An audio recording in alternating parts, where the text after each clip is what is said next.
Welcome, friends. In this episode of Akulmach World, we dive into the most critical security challenge of the 21st century, which is protecting digital infrastructure from the great superintelligence. As the AI evolves from a tool into an autonomous force, the battlefield has shifted from physical borders to the very silicon and code that powers our civilization. We would explore the digital bastion, the strategy, how global networks, power grids, and the financial systems are being hardened against the potential machine supremacy. Is it possible to build a silicon shield strong enough to withstand an intelligence that operates at speeds we can barely comprehend? Let's go and discuss this further. We often talk about the AI as a tool, a helper that writes email or generate art, but today we are stepping into a different arena. We're talking about the battlefield. In the next 10 minutes, we aren't discussing chatbots. We are discussing the great superintelligence, a theoretical point where AI doesn't just assist humans but outpaces our ability to manage the very system we have built.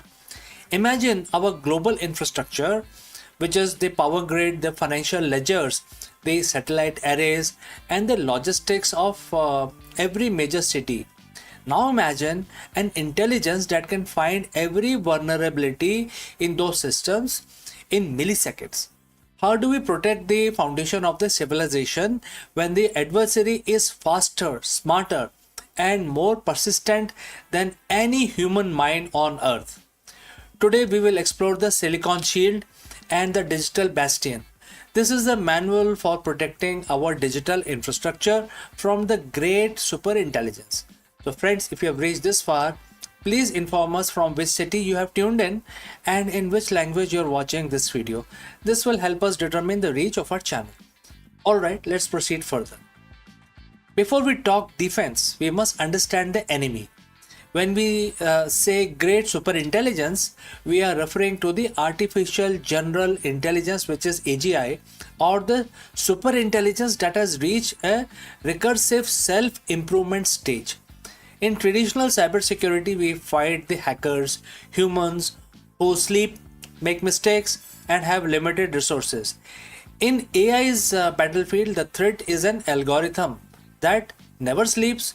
It probes for weaknesses 24/7 and at the speed of light. It also has a capability of self-optimization. Every time it fails to break a firewall, it learns why and rewrite its own code to be better, better version of in future. And then third is to operate in multi dimensions. It can attack the power grid, the banking system, and the communication lines simultaneously. This isn't science fiction. It is the logical conclusion of the failed supernova theory we discussed in astrophysics. Just as a star collapses into a black hole, our digital dependence could collapse into a void if not properly shielded. So how do we build the silicon shield? The first step is moving away from the reactive defenses. Currently, we wait for a virus to appear. Then we build an update against a superintelligence that is a losing game. You are already dead before you see the strike. The silicon shield relies on hardware and it's the hardware level security. We are talking about the air gapped system and the physical logic gates that cannot be overridden by a software alone. In consulting work, I often tell executives that you cannot trust a software to protect the software. We need circuit breakers for the internet physical infrastructure that can isolate sections of the global grid if an anomaly is detected.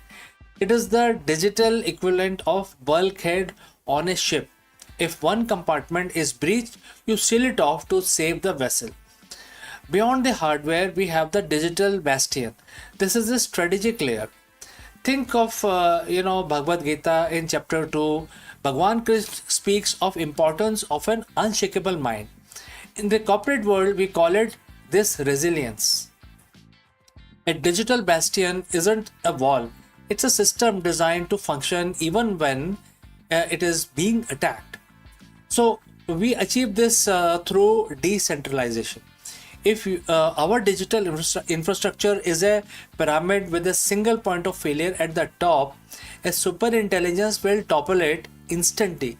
But if we build our infrastructure like a mesh where every node can operate independently, there is no head to cut off. This is why the technologies like decentralized ledgers and edge computing are no longer just tech trends, they are the national security requirements. Now let's talk about the most controversial part of the battlefield, which is protocol 0. In the military strategy, there is always a last resort.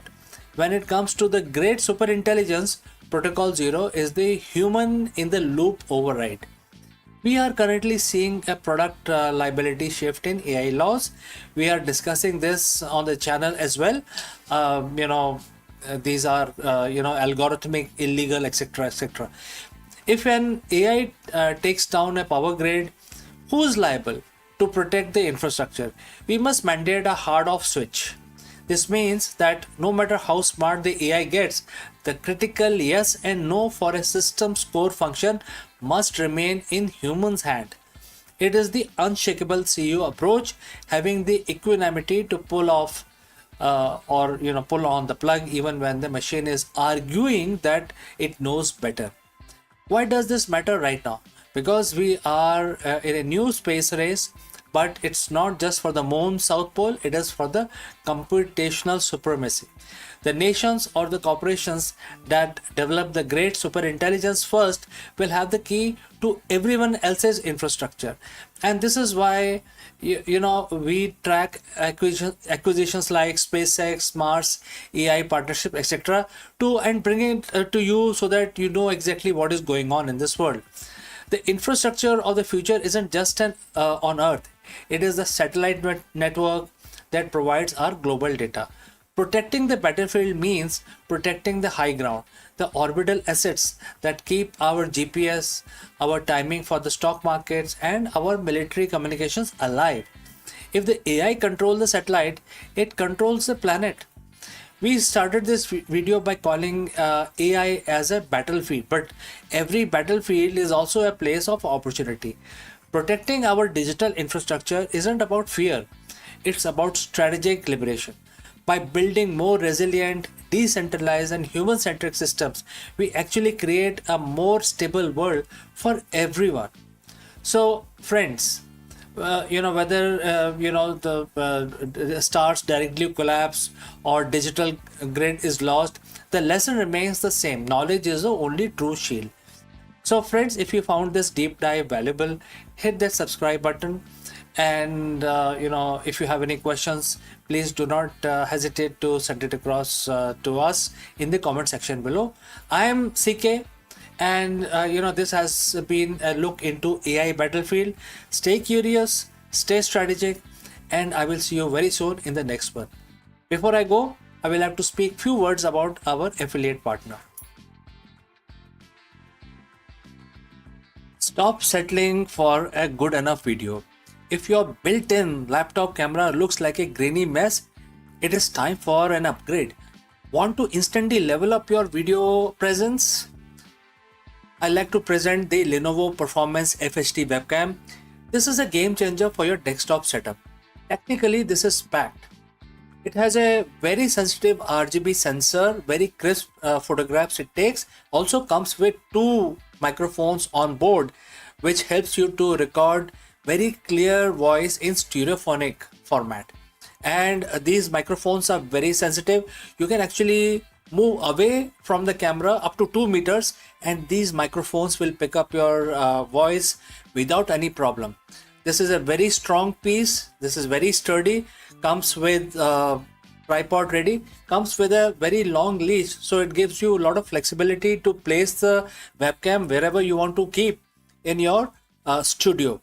And also it has a swivel base, which is also very handy. So if you want to basically level up your game and you want to pick up this camera at a discount, please click on the link here or scan the QR code. Now let's get back to our video.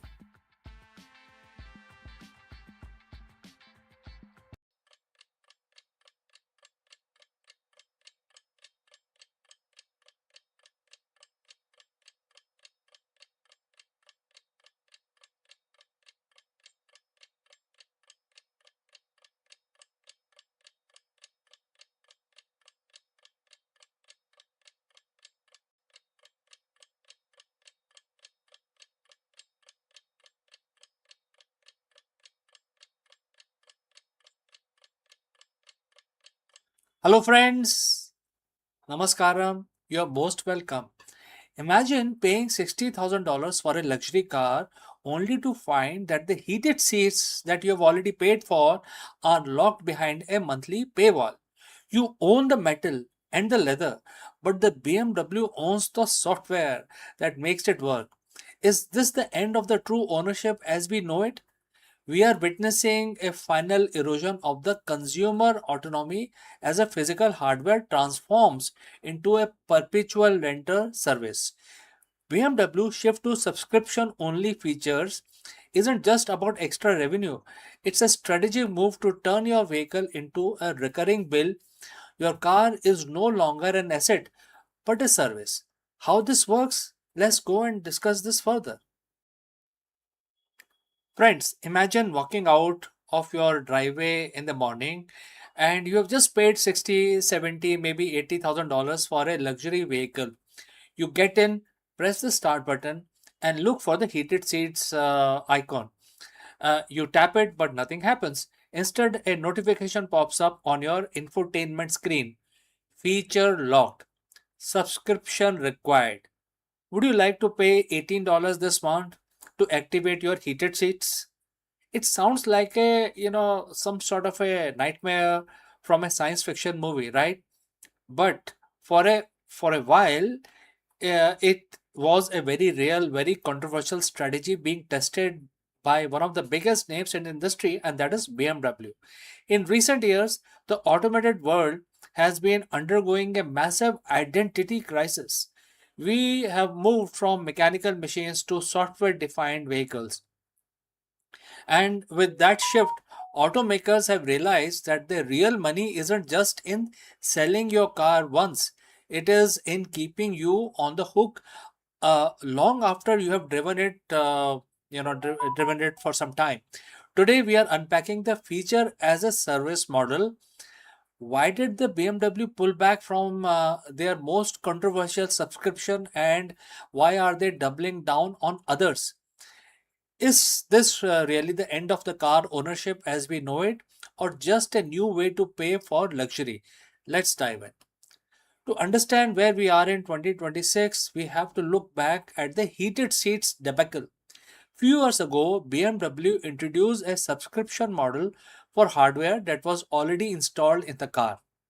You bought the car with heated coils in the seats, but you didn't pay a monthly fee.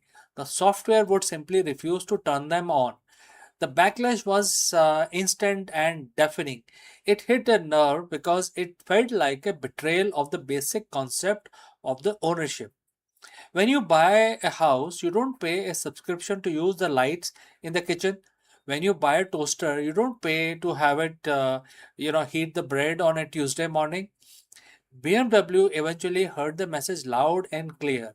They admitted that charging for heated seat was in their own words, probably not the best way to introduce customers to the subscription economy. By 2023, they officially walked it back, confirming that the specific hardware locked subscription was a mistake. But this is a big but if you think BMW gave up on the subscription entirely. Think again. They didn't retreat, they just pivoted. Why would a brand as prestigious as BMW risk its own reputation on something as unpopular as monthly fee? The answer lies in the business model of the future. In the old days, the car's life cycle ended at the dealership door. Manufacturers made their profit on the sale and then relied on parts and service. But today, with software defined vehicles, that dynamic is basically changing. BMW remains fully committed to its connected drive environment. They argue that this isn't just about greed, it's about flexibility. According to the company, these digital offerings allow customers to opt for additional functions and services retroactively. Maybe you didn't think you needed a high-end parking assistant package when you bought the car, but now, 3 years later, you are parking in a tight city spot every day. BMW wants to offer you a way to flip a switch and get that feature without needing to trade in your car. There is also issue of operational cost. Some features like real-time traffic information or advanced driver assistant system ADAS aren't just static code. They require cloud connectivity, constant data updates, and server maintenance. Automakers are essentially trying to transition into tech companies. They want the same subscription based revenue stream that the companies like Apple or Microsoft enjoy. It's a transition from one time sale business model to a long term recurring revenue business model. So, what does this actually mean for people like you and me? If you are a luxury buyer in 2026, you are standing at a crossroad. On one hand, the feature as a service model can lower the upfront cost of the vehicle. If the base model is cheaper because it didn't include every bell and whistle enabled, you get a lower entry price. But on the other hand, we have the you will own nothing and be happy anxiety. When features are locked behind a software wall, who actually owns the car? Is it the person driving it or the company that holds the digital key? This is specifically tricky for the second-hand market. If you buy a used BMW in a few years, what features are you actually entitled to? Do you have the subscription to 360-degree camera system that the previous owner didn't keep active? It is important to note that BMW has set some firm boundaries. They have gone on record saying that they won't put core performance upgrade like blocking away battery range or horsepower behind a paywall, avoiding the path that some competitors have taken. They are positioning themselves as a premium service provider rather than a performance limiter. But the fear remains. Once the door is open to software based subscription, how long until the industry pushes for more? So, as we look at the industry trend for the rest of 2026 into 2030s, one thing is clear: subscription model isn't going away. The market for vehicle subscription is projected to grow significantly as more brand integrates digital platforms into their business strategy. The key for us as consumer is to stay vocal. The fact that the heated seat subscription was scrapped is a proof that your voice actually matters. If automakers see that their customers value clear upfront pricing over feature gating, they will adapt. The future of mobility is undoubtedly becoming more digital, more connected, and yes, more expensive. But you shouldn't confuse connected features with basic functionality. So, friends, what do you think? Would you pay a monthly fee for a smart parking features, or do you think the hardware you paid for should be yours to use? Period. Let me know your thoughts in the comments below. And if you've enjoyed this deep dive, don't forget to like and subscribe. Ironically, the one subscription you don't have to pay for. Thanks for watching, and I will see you again very soon in the next one.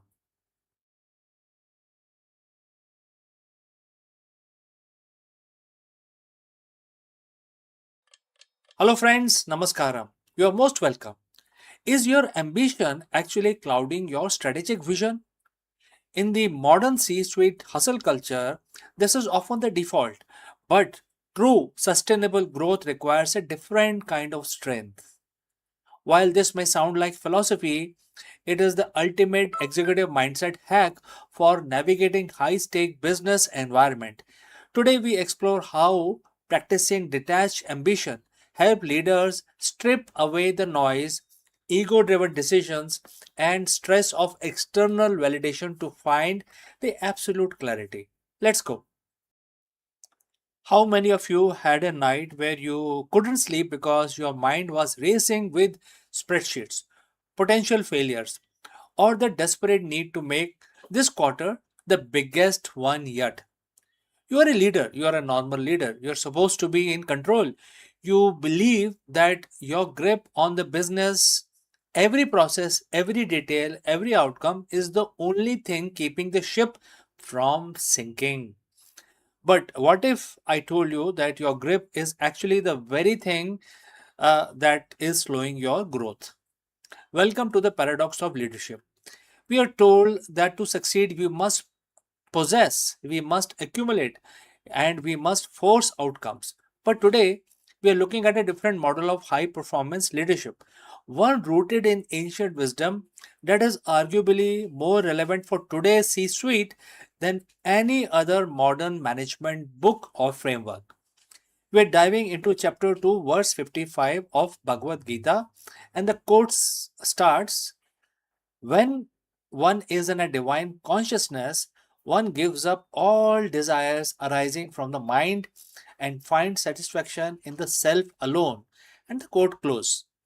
I know it sounds like a monk's vow, but not a business strategy. Let's stay with me. Let us proceed further and let's decode this. This is a secret to detached ambition. And by the end of this video, you will see why letting go might be the most aggressive growth strategy you have ever implemented. So, friends, if you have reached this far, please inform us from which city you have tuned in. This will help us determine the reach of our channel. Now, let us continue with our breakdown. Let's talk about the hero CEO syndrome. We live in a world that praises the founder who works 100 hours a week. We celebrate the leader who is in the weeds, making every single decisions. But what happens, when you are as a leader become a bottleneck? When you are obsessively attached to the outcome, when you need the deal to close, when you need the stock to hit a certain price to feel good about yourself, your decision making become extremely compromised. When you have a need, a burning, desperate desire, you act from fear. You become risk averse. You stop innovating because you're too afraid of losing what you have already built. You stop listening to your team because you are too busy proving your own brilliance. In this state of mind, as the Gita calls it, which is full of noise, it's craving validation, it's fearing judgment, and it is calculating the probability of failure. And when your mind is filled with that kind of a noise, you cannot see the market clearly, you cannot see your team clearly. So, what does the Gita actually means when it says to give up desires arising from the mind? Does it mean you should stop caring about the profit? Should you stop wanting to grow your business? Absolutely not. This isn't a call to apathy, it's a call to clarity. The desire arising from the mind are ego based desires. The need for external validation, the need to be the smartest person in the room, the need for the company to succeed so that you look good. When you detach from the ego driven outcome, you aren't quitting the game. You are finally playing it without the emotional baggage that makes you sloppy. Think about an athlete in the zone. If tennis player is thinking about trophy, the press, the money during the match, they miss the ball. They have to let go of the desires for the win to actually perform the action necessary to win. In business, equivalent is this: be fully committed to the work, the strategy, and the values, but be detached from the anxiety of the result. And here is a paradox: when you stop being desperate for the outcome, you actually become better at achieving it. Why? There are few reasons. First, you gain strategic perspective. When you aren't paralyzed by the fear of losing, you make bolder decisions. You can look at the failing project and cut it without personal shame. You can pivot faster because your identity isn't tied to the original plan. Second, you create an empowered culture. When you stop micromanaging, you stop signaling that you don't trust your team.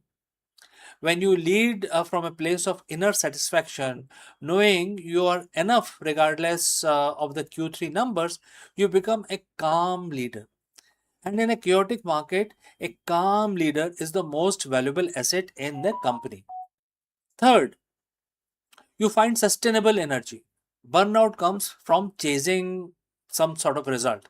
It is the constant treadmill of needing more, being more, having more. When you find satisfaction in the self, a stable sense of worth, independent of your P and L statement, you stop burning the candle at the both ends. You lead with endurance, not just spikes of frantic energy. So, friends, how do you actually apply this on a Monday morning? There are few things I would like to suggest, starting with the outcome audit. That is the first one. Before your next high stake meeting, ask yourself, am I attached to this outcome because it is what the best for the business, or because I'm afraid of what people will think if I fail? Identify the fear and name it. That alone takes away its power. Number two, focus on the process, not the outcome. Shift your internal metrics. Don't wake up thinking about the stock price or the quarterly target. Wake up thinking about the quality of your leadership decisions and the culture you are building. You control the process, the market determines the outcome. Focus on what you control. And number three, lastly, the stillness practice. Every day, take 10 minutes, no phone, no email, no team, just you. This isn't just about relaxing, it's about reconnecting with a sense of self that is separate from your title. If you can be satisfied in the silence, you will be the unstoppable in the boardroom. Leadership is not about how tightly you hold the reins, it's about how clearly you see the path. So, when you let go of the ego driven desires, you don't shrink, you actually expand. You become the kind of leader who can weather any storm because your foundation is built on something that can't be shaken by a market downturn or a bed press cycle. You find satisfaction in the self, and from that place, you lead your team, your company, and your industry with vision that is sharper, bolder, and more effective than ever before. So let go of the need, and you will finally gain the power. So, friends, we have come to the end. Thanks for watching. If you want to dive deeper into how to integrate these principles into your daily executive routine, hit the subscribe button and check the link in the description for my newsletter. Let's lead from a place of strength, not noise. And, friends, have a nice week ahead. I will see you in the next one. Bye for now. Friends, can ancient wisdom solve the modern leadership crisis? In this executive training session, we dive deep into the Bhagavad Gita to explore the concept of transcendent leadership. The true leadership excellence isn't just about strategy, it's about being.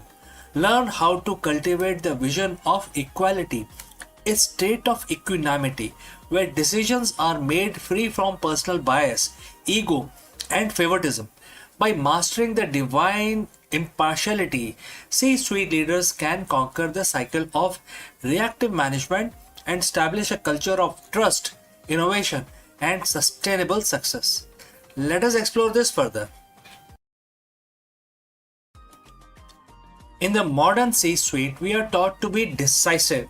We are taught to be analytical. But how often are we taught to be equal? Every day you face a storm of preferences. You have favorite projects, difficult stakeholders, and team members who either mirror your energy or drain it. This is the cycle of the corporate life. The constant swing between liking and disliking, winning and losing. But what if there are a third way? A way to lead from place so stable that the market volatility cannot shake your inner clarity. 7,000 years ago, Bhagavad Gita identified this state in chapter 5, verse 19, and it says, quote starts, even here in this world, they have conquered creation. Those whose minds are established in equality, since the eternal is defect-free and equal, they are established in the eternal, quote close. Today we call this transcendent leadership. Now friends, if you have reached this far, please inform us from which city you have tuned in and in which language you are watching this video. This will help us determine the reach of our channel, and also I will know who is watching and who is not. The words mention two critical words: equality and impartiality. In business context, impartiality is often taken for being cold or indifferent. That is a misconception. Divine impartiality is not about caring less, it's about seeing more. Most leaders see through a lens of utility. They ask, how is this person useful to me right now? This creates a fragmented organization built on transactional relationship. The transcendent leader, however, sees the eternal in everyone. They recognize that every employee, from the intern to the CFO, is a manifestation of the same underlying potential. When you lead with this vision, you stop reacting to people's personality and start responding to their potential. By being defect free like the eternal, you remove the defects of leadership and also remove biases, nepotism, and ego driven anger. You become the steady point in a turning world. The words claim these leaders have conquered creation. In the boardroom, creation is the project, the product launch, or the quarterly earnings. We usually live in a cycle of various things, starting with attachments, whether this project succeed or if not, then I will not feel successful, right? Next is fear. What if we fail? Third is reaction, micromanagement, or blame somebody else. So transcendental leadership breaks the cycle. When your mind is established in equality, you realize that your worth is not tied to the birth of a success or the death of the failure. Think about most respected leaders that you know, right? They are the ones who stay calm when the stock price drops and stay humble when it soars. They conquered their emotional cycles of the workplace. They are the transcendental leaders. They are actually living on a transcendental situation. They operate from a higher frequency where they can see the solution while everyone else is still panicked by the problem. So friends, how do you apply the verse 5.19 tomorrow morning? And I would like to suggest 3 pillars for you to basically implement this theory in practice, starting with 360-degree human view. That is the first thing that you need to change in your personality. So next time you are in a meeting, consciously look at the person you disagree with most. Remind yourself that their core essence is no different from yours. This doesn't mean that you agree with their strategy. It means you respect their presence. This dissolves hostility and opens the door to genuine negotiations. Second, decision making in the gap.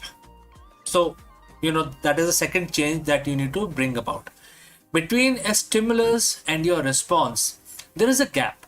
Use that gap to ask, am I deciding based on the personal preference, or am I deciding based on the equal good of the organization? Third is relinquish I actor, which is, in other words, is ego. So Bhagavad Gita teaches that the leader is not the sole cause of success. You are a channel. When you share the quality of the divine, you share the credit, you share the wisdom, you share the burden as well. Verse 19 concludes by saying that those who master this equality are established in the eternal. For a leader, this is the ultimate competitive advantage. It is the transcendental situation, a state of high performance peace. You aren't just managing a company, you are mastering yourself. When you lead with impartiality, you don't just build a better business, you build a legacy of wisdom. You become a leader that people don't just follow because of a paycheck, but because your very presence brings clarity to their chaos. The challenge for you today is therefore simple. Find one situation where you are biased and bring the light of equality to it. Conquer your inner world, and you will inevitably conquer your professional one as well. So Friends, thank you for your presence and your leadership, and thanks for joining live with me. We have come to the end, but before I end, a word about our affiliate partner. Stop settling for a good enough video. If your built-in laptop camera looks like a grainy mess, it is time for an upgrade. Want to instantly level up your video presence? I like to present the Lenovo Performance FHD webcam. This is a game changer for your desktop setup. Technically, this is packed. It has a very sensitive RGB sensor, very crisp photographs it takes. Also comes with two microphones on board, which helps you to record very clear voice in stereophonic format. And these microphones are very sensitive. You can actually move away from the camera up to 2 meters, and these microphones will pick up your voice without any problem.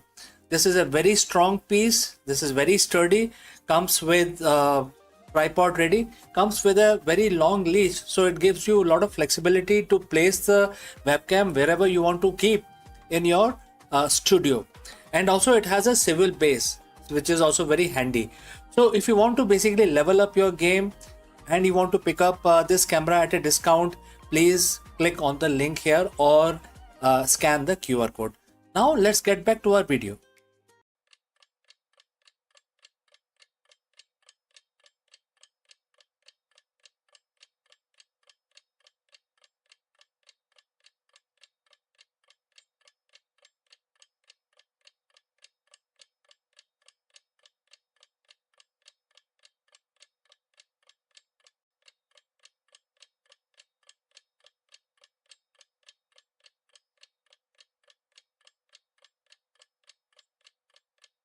नमस्कार।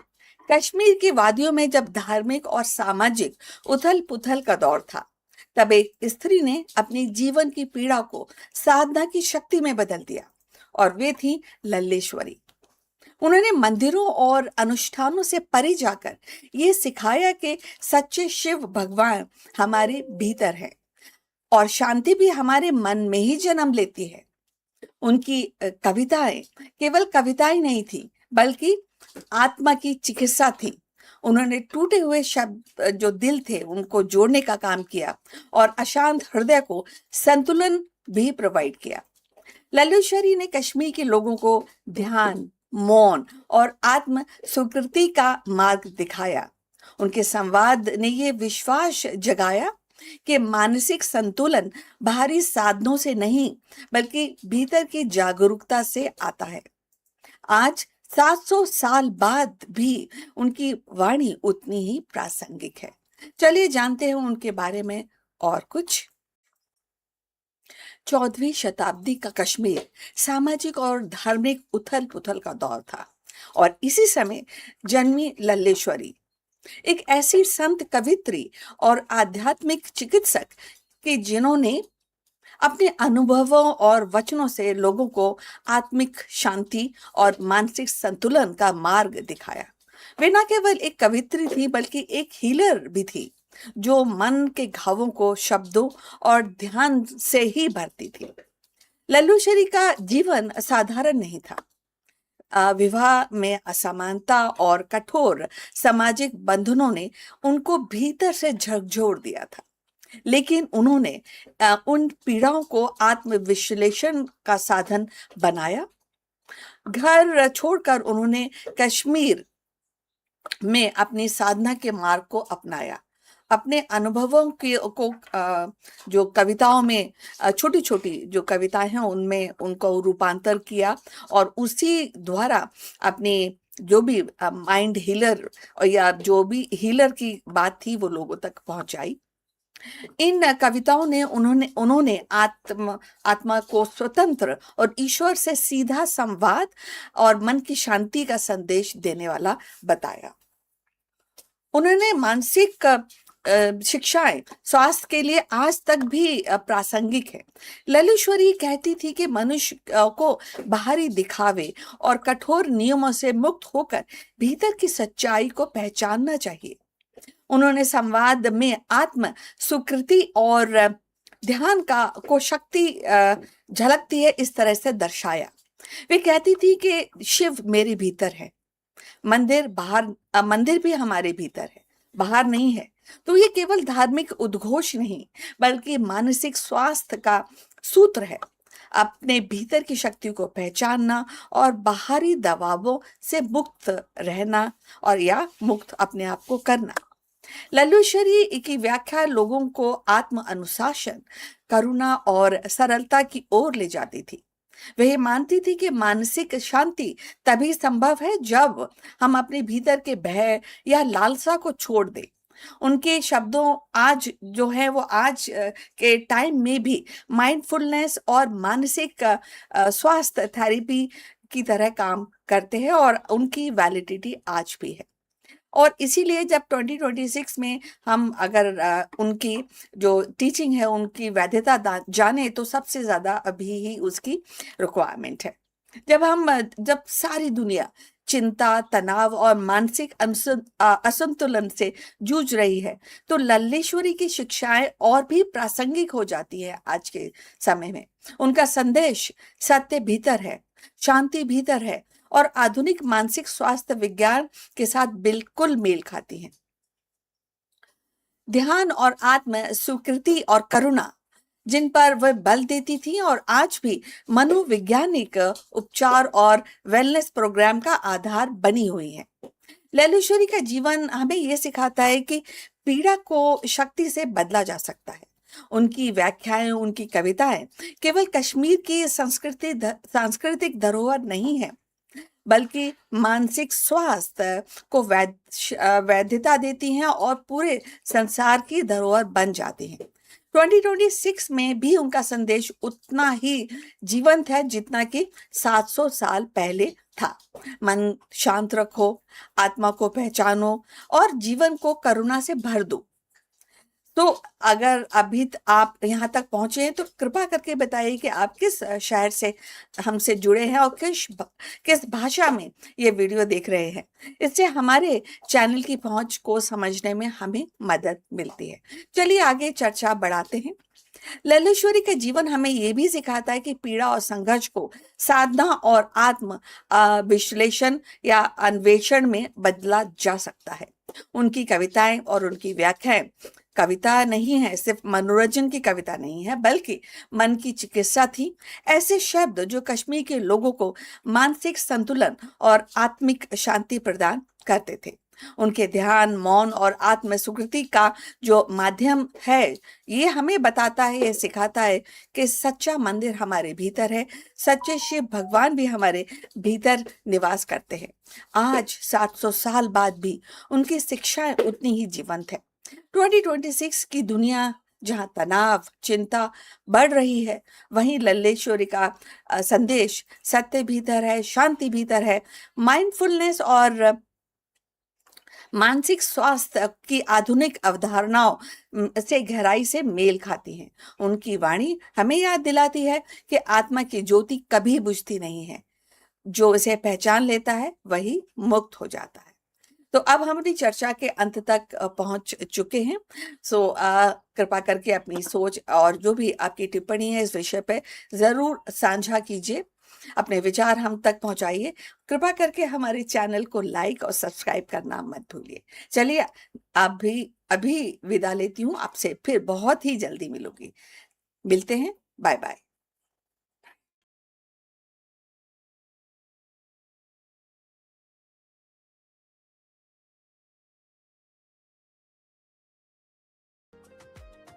Bold new roadmap reshapes Indian classroom with a skill-based learning, multilingual literacy, and technology-driven education, preparing students not just for marks but for life.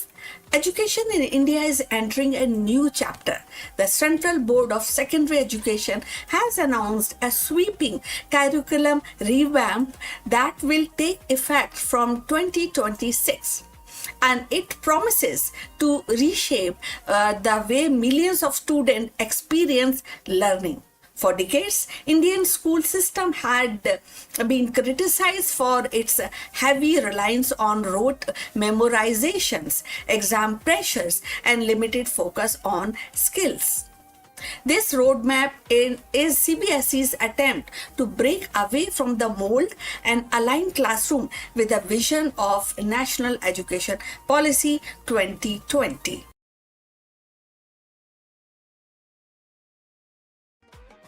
At the heart of the revamp is a shift towards skill-based learning. Instead of simply reproducing textbook answers, students will be encouraged to think critically, solve problems creatively, and collaborate with the peers.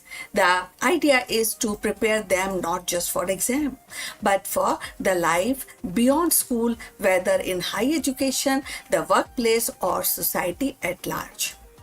Teachers will be expected to integrate projects, presentations, and real world case studies into their lessons, making learning more engaging and practical. One of the most debated actually changes in the three language rule. Under the new framework, students will study three languages up to class 10, with at least one being an Indian language. Supporters argue that this will strengthen cultural roots, multilingual literacy, while the critics worry that it may add stress to students already juggling with multiple subjects. The policy reflects CBSE's attempt to balance global competitiveness with a national identity.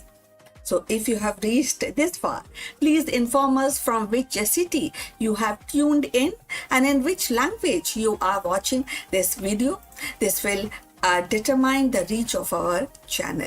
So going forward, another major reform in the reduction of content load. The syllabus will be streamlined to focus on core concept, cutting down an excessive detail that often overwhelmed students. And this will free up time for experimentations, experiential learning activities in the lab, and the field projects and creative exploration.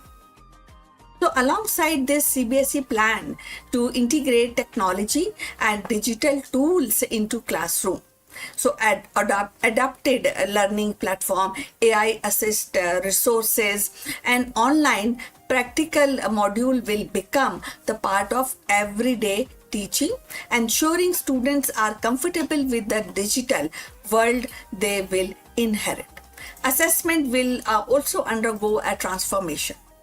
The traditional high-stake exam model will give way to continuous competency-based evaluation. Marks will be no longer hinged solely on the 3-hour test. Instead, projects, practical, and presentation will carry a greater weight. And this change is expected to reduce exam stress and provide a more accurate picture of students' ability. The impact of this reform will be felt across the ecosystem. Students will find their education more engaging and less mechanical. Teachers, however, will face little challenge of adopting the new method, mastering the digital tools, and rethinking how they evaluate performance. And parents too will need to adjust their expectation, as success will no longer be measured by exam scores but by skill and competencies. Of course, challenges remains, like training teachers across India's vast and diverse school network is no small task. Ensuring rural schools have access to digital infrastructure will require significant investment, and the 3-language rule may face resistance from families who fear it add unnecessary burden. Yet, despite these hurdles, the roadmap signals a bold step towards modernizing Indian education. So what do you think about this? We have come to the end of this live stream, and thanks for watching. Actually, I would request you to like and subscribe our channel and see you in the next one. But before we close this live streaming, a few words about our affiliate partner. Stop settling for a good enough video. If your built-in laptop camera looks like a grainy mess, it is time for an upgrade. Want to instantly level up your video presence? I like to present the Lenovo Performance FHD webcam. This is a game changer for your desktop setup. Technically, this is packed. It has a very sensitive RGB sensor, very crisp photographs it takes. Also comes with two microphones on board, which helps you to record very clear voice in stereophonic format. And these microphones are very sensitive. You can actually move away from the camera up to 2 meters and these microphones will pick up your voice without any problem. This is a very strong piece. This is very sturdy. Comes with tripod ready. Comes with a very long leash, so it gives you a lot of flexibility to place the webcam wherever you want to keep in your studio. And also it has a swivel base, which is also very handy. So if you want to basically level up your game and you want to pick up this camera at a discount, please click on the link here or scan the QR code. Now let's get back to our video.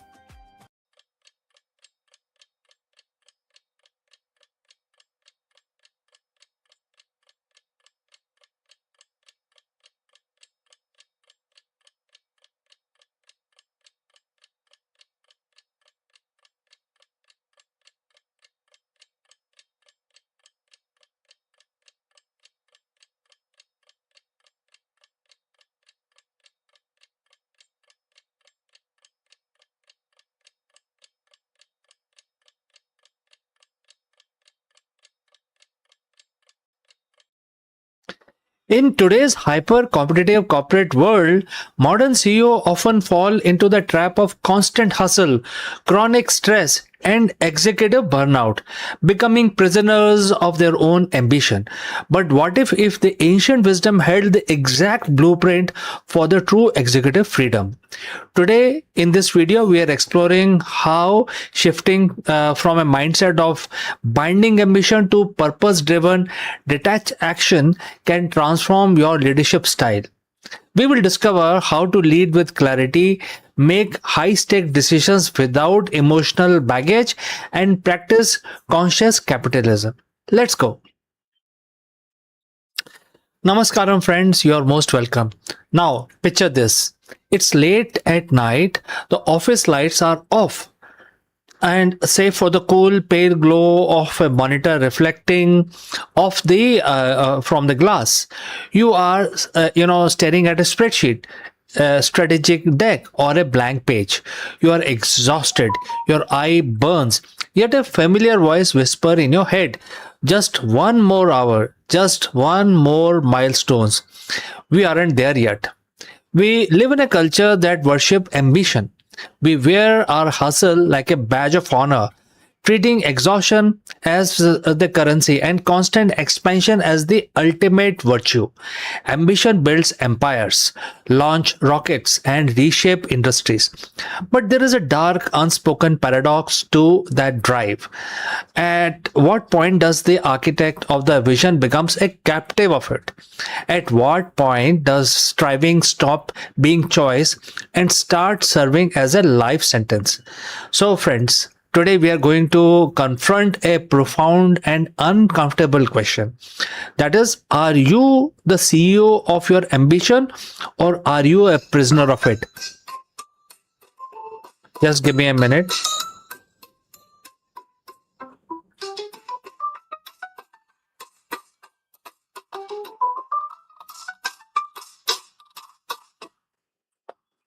Sorry about that. So let's continue. Let's find that out. Let us start in the boardroom. What does it look like when you are truly the chief executive officer of your own life and goal? A real CEO doesn't work in the business 24 by 7. They work on it. They look at the bigger picture. They allocate capital, your time, and your energy, your emotional bandwidth with absolute clarity and discipline. When you operate as a CEO of your own ambition, the ambition is a tool, not an identity. You recognize that your worth is not tethered to the latest quarterly report. Your follower count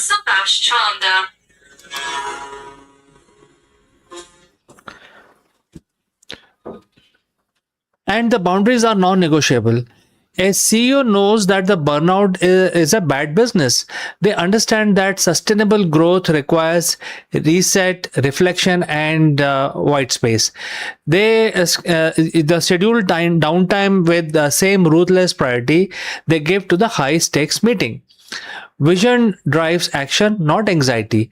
When you are in a driver's seat, you chase goals out of inspiration, curiosity, and desire to create value. You aren't running away from deep seated fear of inadequacy. You are running towards a compelling future. In this state, ambition feels expensive. It brings a sense of mastery, autonomy, and fulfillment. You wake up excited, you look at the achievement with pride, and you look at your failure and objective with clarity. But many of us, let me stretch this off.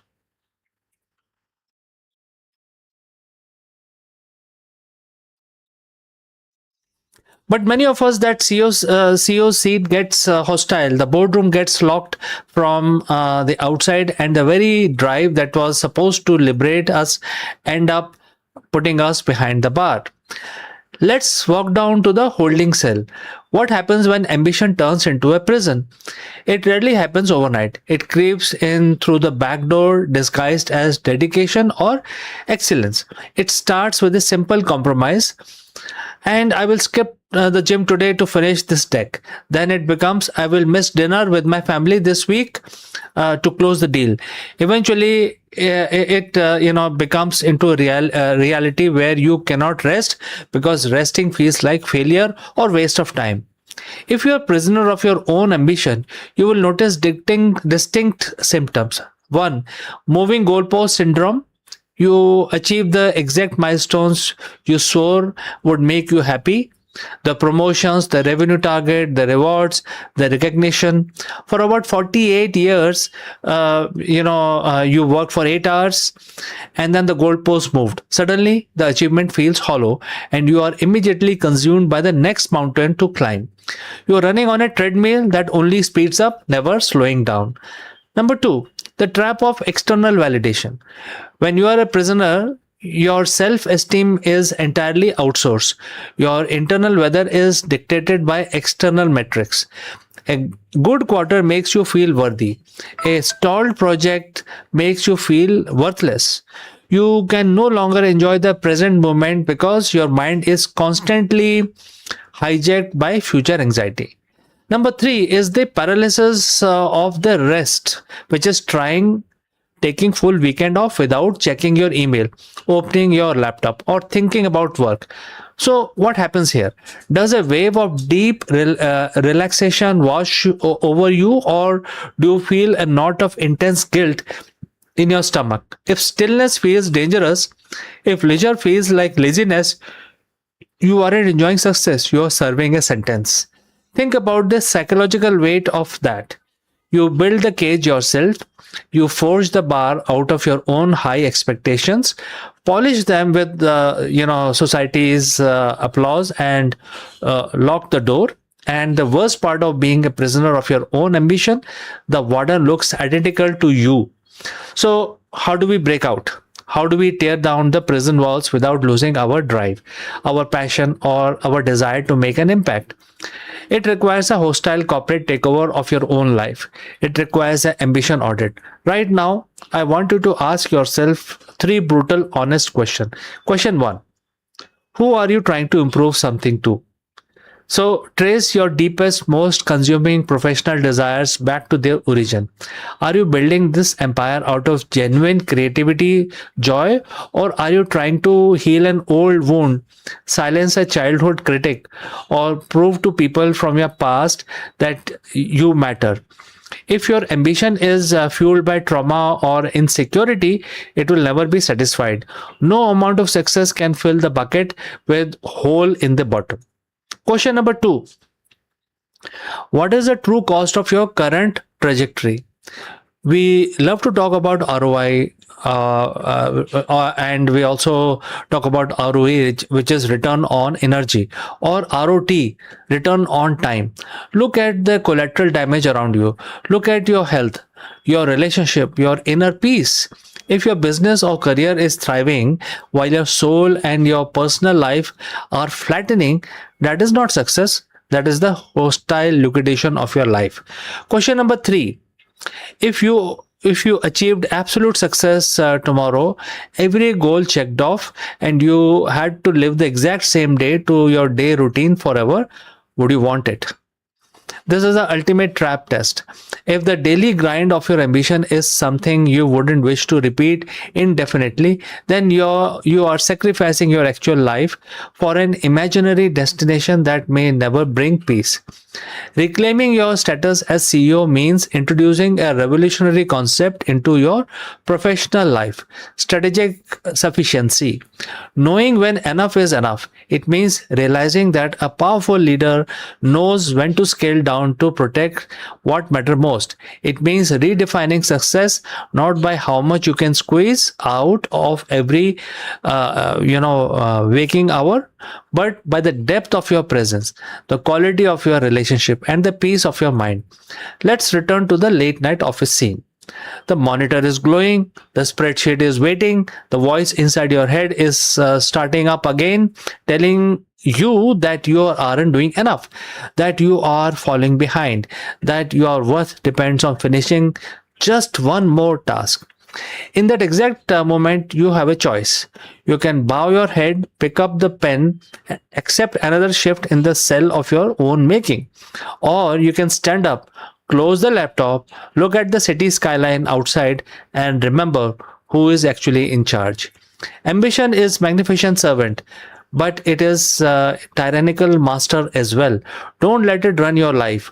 Fire the inner tyrant, reclaim your executive seat, and remember, you're not here to be a monument to your own productivity. You're here to live. Thank you for watching, friends, and I will catch you again in the next one.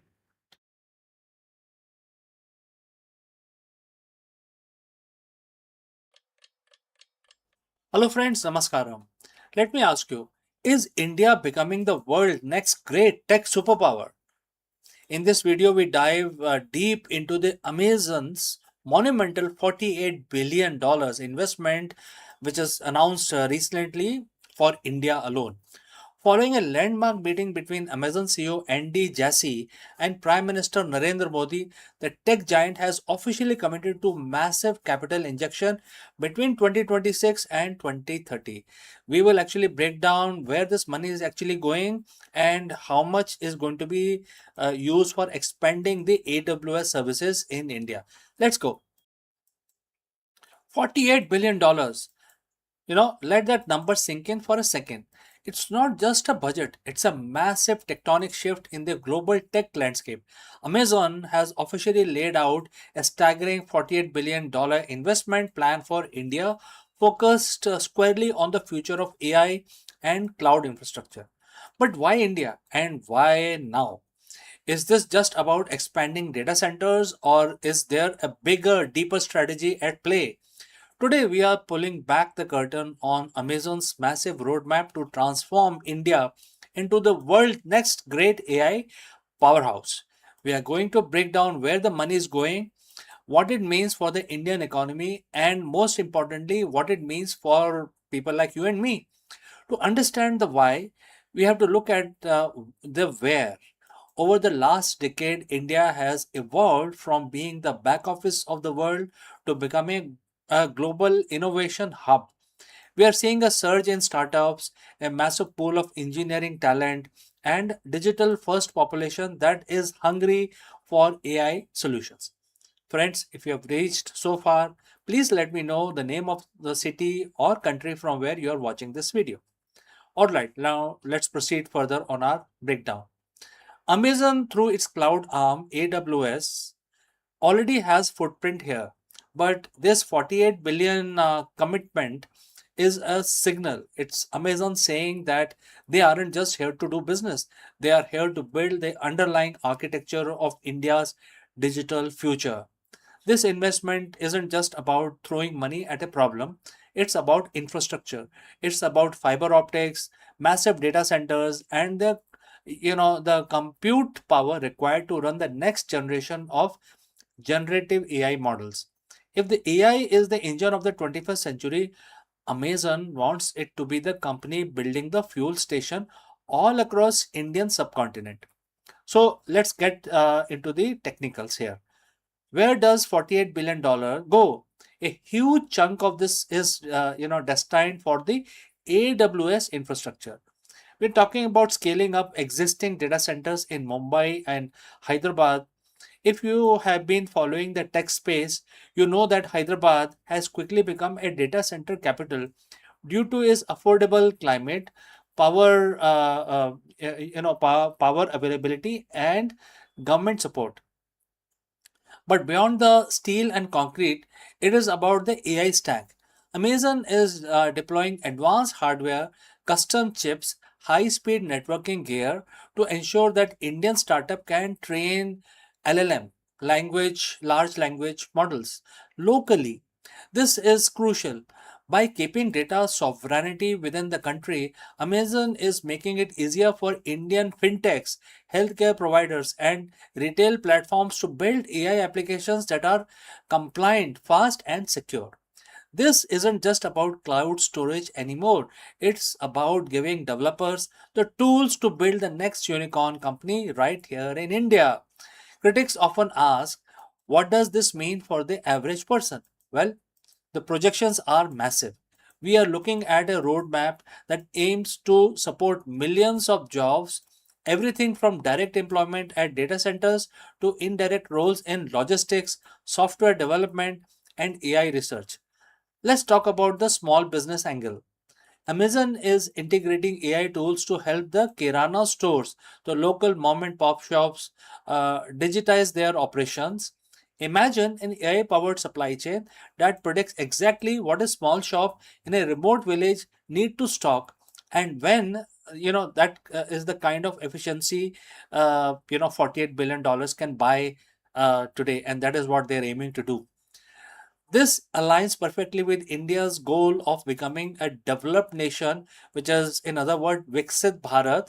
By investing in this digital backbone, the Amazon is essentially lowering the barrier to entry for Indian entrepreneurs to compete on a global stage. Now, I want to keep it real with you. A $48 billion plan sounds perfect on paper, but the reality is complex. We are talking about massive energy consumption to power these AI servers. We're talking about strict data protection regulation in India that are constantly evolving. There is also intense competition. Google, Microsoft, and homegrown Indian players are all fighting for the same market share. Amazon isn't alone in this race. The success of the investment depends on how well Amazon navigates the local regulatory landscape and effectively, they can bridge the AI divide, ensuring that this tech rich is not just the big in the big metros like Bangalore or Hyderabad, but tier 2, tier 3 cities as well. At the end of the day, Amazon's $48 billion move is a long term play. They are betting that India's digital economy will not just grow, it will explode. If they get this right, they aren't just selling cloud services, they are becoming the invisible foundation of the entire nation's digital infrastructure. So, friends, what do you think? Is $48 billion enough to make India the global leader in AI, or there are hurdles we aren't talking about yet? Drop your comments below. I read each and every single one of you. You know that already. Don't forget to like this video if you learned something new, and hit that subscribe button to keep up with the future of the tech. I'm CK, and I will see you again in the next one.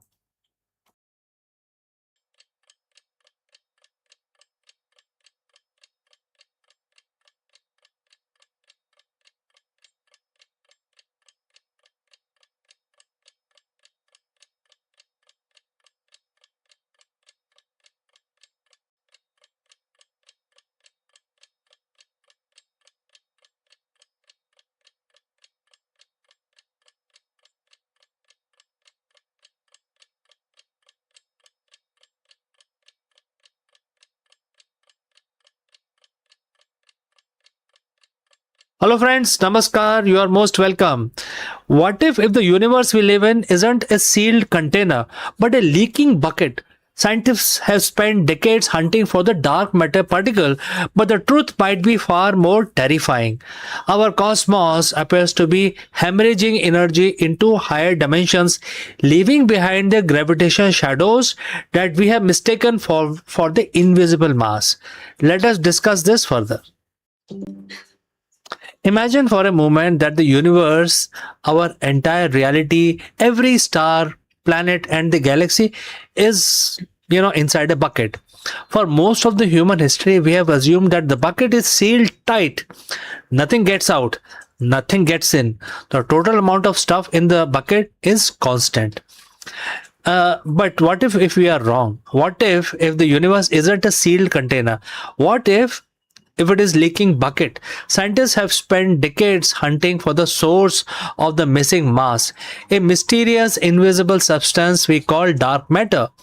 We can see its gravitational pull, but we cannot see the stuff itself. We have been looking for the particles, for the thing that fills the gaps. But what if the truth is far more terrifying? What if that missing mass isn't stuff at all? What if our cosmos is hemorrhaging energy into higher dimensions, leaving behind the gravitational shadow, ghost of the matter that have already leaked away? Today we are hunting for the gravity's ghost. Let's dive into the missing mass mystery. To understand why we think the universe is leaking, we have to understand the crime scene. In the 70s, the astronomers like Vera Rubin noticed something impossible. They were looking at the spiral galaxies based on the amount of visible matter. The stars, the gas, the dust, the outer edges of these galaxies should be moving slowly. Gravity gets weaker with distance, right? Think of a merry-go-round. If you spin it, the people on the outside have to hold on tightest or they get flung off. Galaxies are like giant cosmic merry-go-rounds. But when we measure the speed of the outer stars, they were moving too fast. They should have been flung out into the void. They should have been ripped apart, but they weren't. Something was holding them together. Something heavy, something invisible. We call it dark matter. We calculated the dark matter makes up to 85% of all the matter in the universe. We have built massive underground detectors. We have smashed particles together in large hadron colliders, and we have searched every corner of the sky for this stuff. And here is a kicker: we found nothing. No particles, no WIMPs, no nothing. It's as if the gravitational glue holding the universe together is there, but the matter isn't present. So, if there was no matter, but there is gravity, where did the gravity come from? This leads us to one of the most radical theories in the modern physics, which is the brain world hypothesis. In string theory, our three-dimensional universe might be a brain, a membrane floating in higher dimension space called the bulk. Think of it like a piece of paper. If you draw a dot on that paper, it is trapped on in the two-dimensional surface. But what if there are forces that didn't have to stay on the page?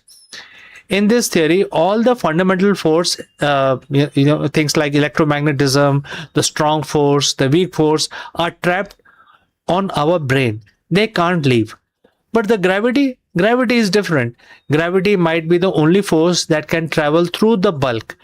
It can leak from our universe into higher dimensions. And here is where the leaking bucket idea comes in. What if it goes the other way? What if the energy that used to be in our universe leaked out? Or what if the gravity from the parallel universe is leaking into ours? We are seeing the gravitational effect of something that isn't here anymore. We are seeing the footprint of a ghost, the missing mass. The mass isn't missing because we can't find it. It's missing because it's no longer present in our dimensions. This is a sobering thought. If our universe is leaking bucket, it means we are losing mass, also energy. It means the container of our reality is fundamentally unstable. Some physicists argue that this could explain the expansion of the universe. We call it dark energy, mysterious force pushing the universe apart. But what if the dark energy isn't something new or exotic field? What if it is just a recoil effect? If our universe is hemorrhaging energy through gravitational leakage, maybe that loss of energy is driving the expansion. It's terrifying prospect. It implies that universe is finite, transient, and eventually it will run out of fuel, not because of the big freeze or a big crunch, but because we are simply draining away into the abyss of a higher dimension. The missing mass is just the remnant of what we once had, a gravitational echo of the energy that has already departed. So is our universe leaking? We don't know for sure. This is still on the fringes of theoretical physics, but it's a theory that accounts for the data that has baffled us for 50 years. It changes the question from what is the dark matter made of to where is our energy going. We are living in a universe that might be more connected to the unknown that we ever dare to imagine. The gravity isn't just a force; it's a messenger from a place we can't see. And if we ever manage to map those ghostly gravitational signals, we might just find door to whatever lies beyond our bucket. So friends, what do you think? Are we just leaking buckets in the cosmic ocean, or is there a simpler explanation we are missing here? Let me know your theories in the comments below. And if you want to keep exploring the mysteries of the cosmos, make sure to like and subscribe. Thanks for watching. Keep looking up, and I will see you very soon in the next one.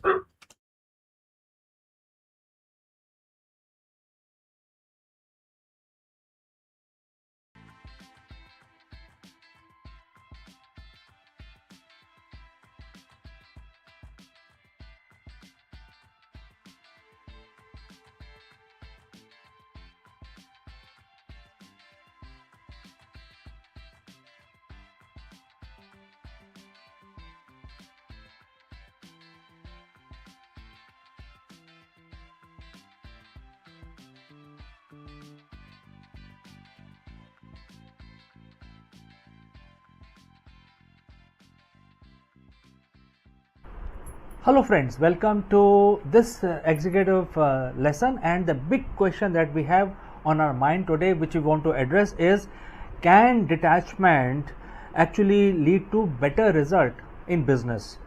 This is a very profound question, and that is why in today's high pressure corporate world, CEOs are often told that the end justifies the means. All right, so there is nothing about detachment, but the ancient wisdom, which is Bhagavad Gita, talks about detachment all the time. They are saying that if you shift your focus from the result to your nishkam karma, basically undivided attention to your work, that will give you better result, and therefore this should be your strategy. And this will also take away your high pressure, whereas you are not focused about result, but you are actually focused about the work, which is the worship in this case. So friends, stick around, because this is going to be very interesting. It is going to be useful for people in the leadership position, also for anybody who want to follow Bhagavad Gita. So friends, I will start the discussion now. We live in an era of hyper result. Every quarter, every week, every minute is tracked. As a leader, you value often reduced to a single matrix, which is the bottom line. But here is the irony: the more we obsess over the finish line, more likely that we are, stumble before we get there. We are seeing record level of burnout, decision fatigue, and quite quitting at the executive level. What if I told you that 7,000 years ago, a text which was written or recited holds the secret to modern high performance? Today we are looking at the Bhagavad Gita, chapter 6, verse 4. Why letting go is actually the most strategic move a CEO can make. So friends, if you have reached this far, please inform us from which city you have tuned in and in which language you are watching this video. This will help us determine the reach of our channel. Alright, let's proceed further. In the 6th chapter of Bhagavad Gita, Bhagwan Krishna explains the state of yoga. Not the physical pastures as we see today, but a state of perfect mental equilibrium and the union with one purpose. And the verse says, quote starts, a person is said to have attained yoga when they have no desire for sense gratification and not attached to the fruits of their action, and have renounced all material desires. Quote close. To a modern business mind, this sounds impossible. No desire for results, no attachment to fruits. In business, the fruits are the profit, the market share, the exit strategy, etc. etc. But let's look closer. Bhagwan Krishna isn't saying don't work. He's saying work without being enslaved by the outcome. What does the attachment to the result hurt a CEO? Well, the anxiety cloud your judgment. So when you are terrified of a bad quarter, your brain shifts into survival mode. You stop thinking long term and start making fear based decisions. You can also generate tunnel vision. You become so focused on the goal that you miss the signals in the market. You stop innovating because you are too busy defending a specific outcome. You can also get into a hedonic treadmill. If your happiness depends on the result, you are never satisfied. You hit the target and you feel a spark of joy for 5 minutes and then immediately start stressing about the next quarter. This is the recipe of an executive burnout.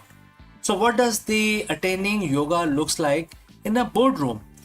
It's what the modern psychologists call the flow state.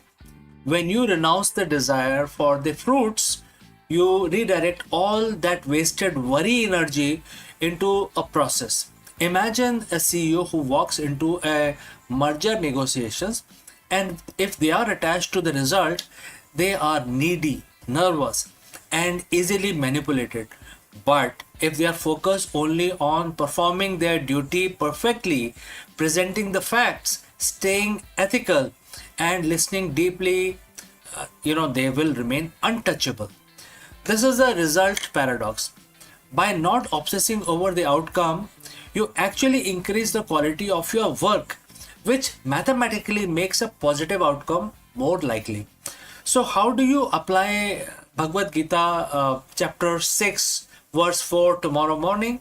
Well, step 1, define the effort, not just the goal. Instead of just setting a sales target, set a quality of interaction target. Measure how well you listened and how clearly you communicated and how much value you provided. Step number 2, practice strategic detachment. During high-stake meetings, remind yourself, I have control over my actions, but I do not have control over the final response of others. This lowers your anxiety and raises your IQ. Step 3, audit your sense gratification. Are you making this move for the growth of the company, or are your own ego or sense gratification is driving this? Real leadership begins where the ego ends. So, chapter 6, verse 4 isn't about being passive, it's about being powerful, present. When you stop chasing the shadow of the result, you finally stand in the light of your own potential. You become a leader who is stable in success and resilient in failure. And that is the yoga Krishna speaks of. And it is the ultimate competitive advantage in the 21st century. Don't you think so? So next time you feel the pressure of the bottom line closing in, remember, focus on the work, let go of the fruits, and the result will take care of themselves. So friends, if you have any question, please do not hesitate to send it across. Thanks for watching. If this ancient perspective helped you today, share it with your colleagues who needed to hear it. And friends, I will see you in the next one. But before that, a word about our affiliate partner. Stop settling for a good enough video. If your built-in laptop camera looks like a grainy mess, it is time for an upgrade. Want to instantly level up your video presence? I like to present the Lenovo Performance FHD webcam. This is a game changer for your desktop setup. Technically, this is packed. It has a very sensitive RGB sensor, very crisp photographs it takes. Also comes with two microphones on board, which helps you to record very clear voice in stereophonic format. And these microphones are very sensitive. You can actually move away from the camera up to 2 meters, and these microphones will pick up your voice without any problem. This is a very strong piece. This is very sturdy.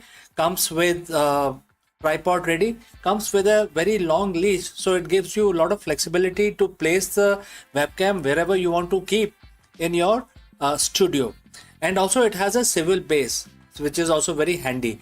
So if you want to basically level up your game and you want to pick up this camera at a discount, please click on the link here or scan the QR code. Now let's get back to our video.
Hello friends, welcome to the business section of Akulmach Live. We have all heard about the nuclear breakthrough India just reported. However, the big question today is India about to become the world's nuclear energy hub? Why we are saying this? Because recently Government of India did some changes, policy changes, and because of that, the world over, all the entrepreneurs, all the business investors are now eyeing towards investing in India's nuclear program, which is basically for energy generation. Why it is different? Because this is based on thorium and not on uranium, because uranium there is a lot of risk and people will say, okay, now if you are using uranium you may be having a plan for for some sort of nuclear weapon development. But here in this case thorium, and thorium is abundant in India. We don't have to basically buy uranium from other countries. Thorium is readily available in India, and the beauty here is that for thorium reactor you don't need to basically build very large reactor, and therefore India has decided to build these small reactors. And recently what we are discussing today is that the FDI has been allowed in these small reactors, and because of that lot of investors are now coming through the FDI route, trying to invest in these small thorium reactors. And they have also passed, the Indian government, Indian Parliament has also passed something called Shanti Act. Now for those who understand Hindi, Shanti basically means peace. So they have passed a Shanti Act, which is a metaphor for Peace Act, which allow investor to invest in the thorium program, which is now started by India. So friends, stick around in this video because we are going to discuss this in detail. For decades, the Indian nuclear sector was a forbidden fortress. It was state-run, shielded from private players, and largely close to the global capital. But in 2025 everything changed. The Atomic Energy Commission AEC just cleared a policy that effectively ends the nuclear isolation era by allowing up to 49% foreign direct investment, also known as FDI, in small modular reactor SMRs. India has fired, starting a pistol for a multi-billion-dollar race. Why now? Well, the world is hungry for carbon-free base load power, and India has world's most ambitious energy roadmap. We aren't just talking about a few power plants. We're talking about a $200 billion shift. Today, we are breaking down the global investor from the US, France, and Russia are suddenly lining up at the India's door. So, friends, if you have reached this far, please inform us from which city you have tuned in and in which language you are watching this video. This will help us determine the reach of our channel. Alright, let's proceed further. Let's talk technology. Traditional nuclear plants are like massive cruise ships. They take 15 years to build and cost 10 billion or more. If one thing goes wrong, the whole project stalls.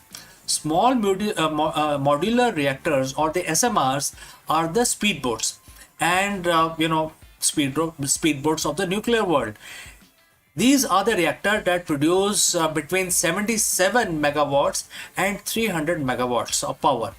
They are built in factories on the assembly lines and shipped to the site. India has introduced its own version, the Bharat Small Reactor, which is acronym for BSR. Why investors love them? They offer lower entry price. Instead of risking $10 billion, a private company can partner with the Nuclear Power Corporation of India to build a modular unit for a fraction of the cost. So it has speed of delivery. Definitely you can actually go from groundbreaking to grid connected in about 5 years. For an investor, faster construction means a faster return on investment. The real magic happened in the boardroom. The Indian government passed the Shanti Act of 2025. This wasn't just another law. It was a legal bridge. Before this, foreign companies were terrified of Indian civil liability laws.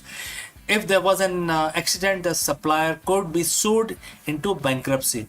The new policy provider, in fact, clears a framework for risk sharing between Indian state and the foreign investor. By allowing 49% FDI, India is saying we want your tech and we want your cash, but we will keep the keys to the security of the facility. Therefore, the balance of 51% will be state controlled and 49% will be private investment. And that is why this is a sweet spot.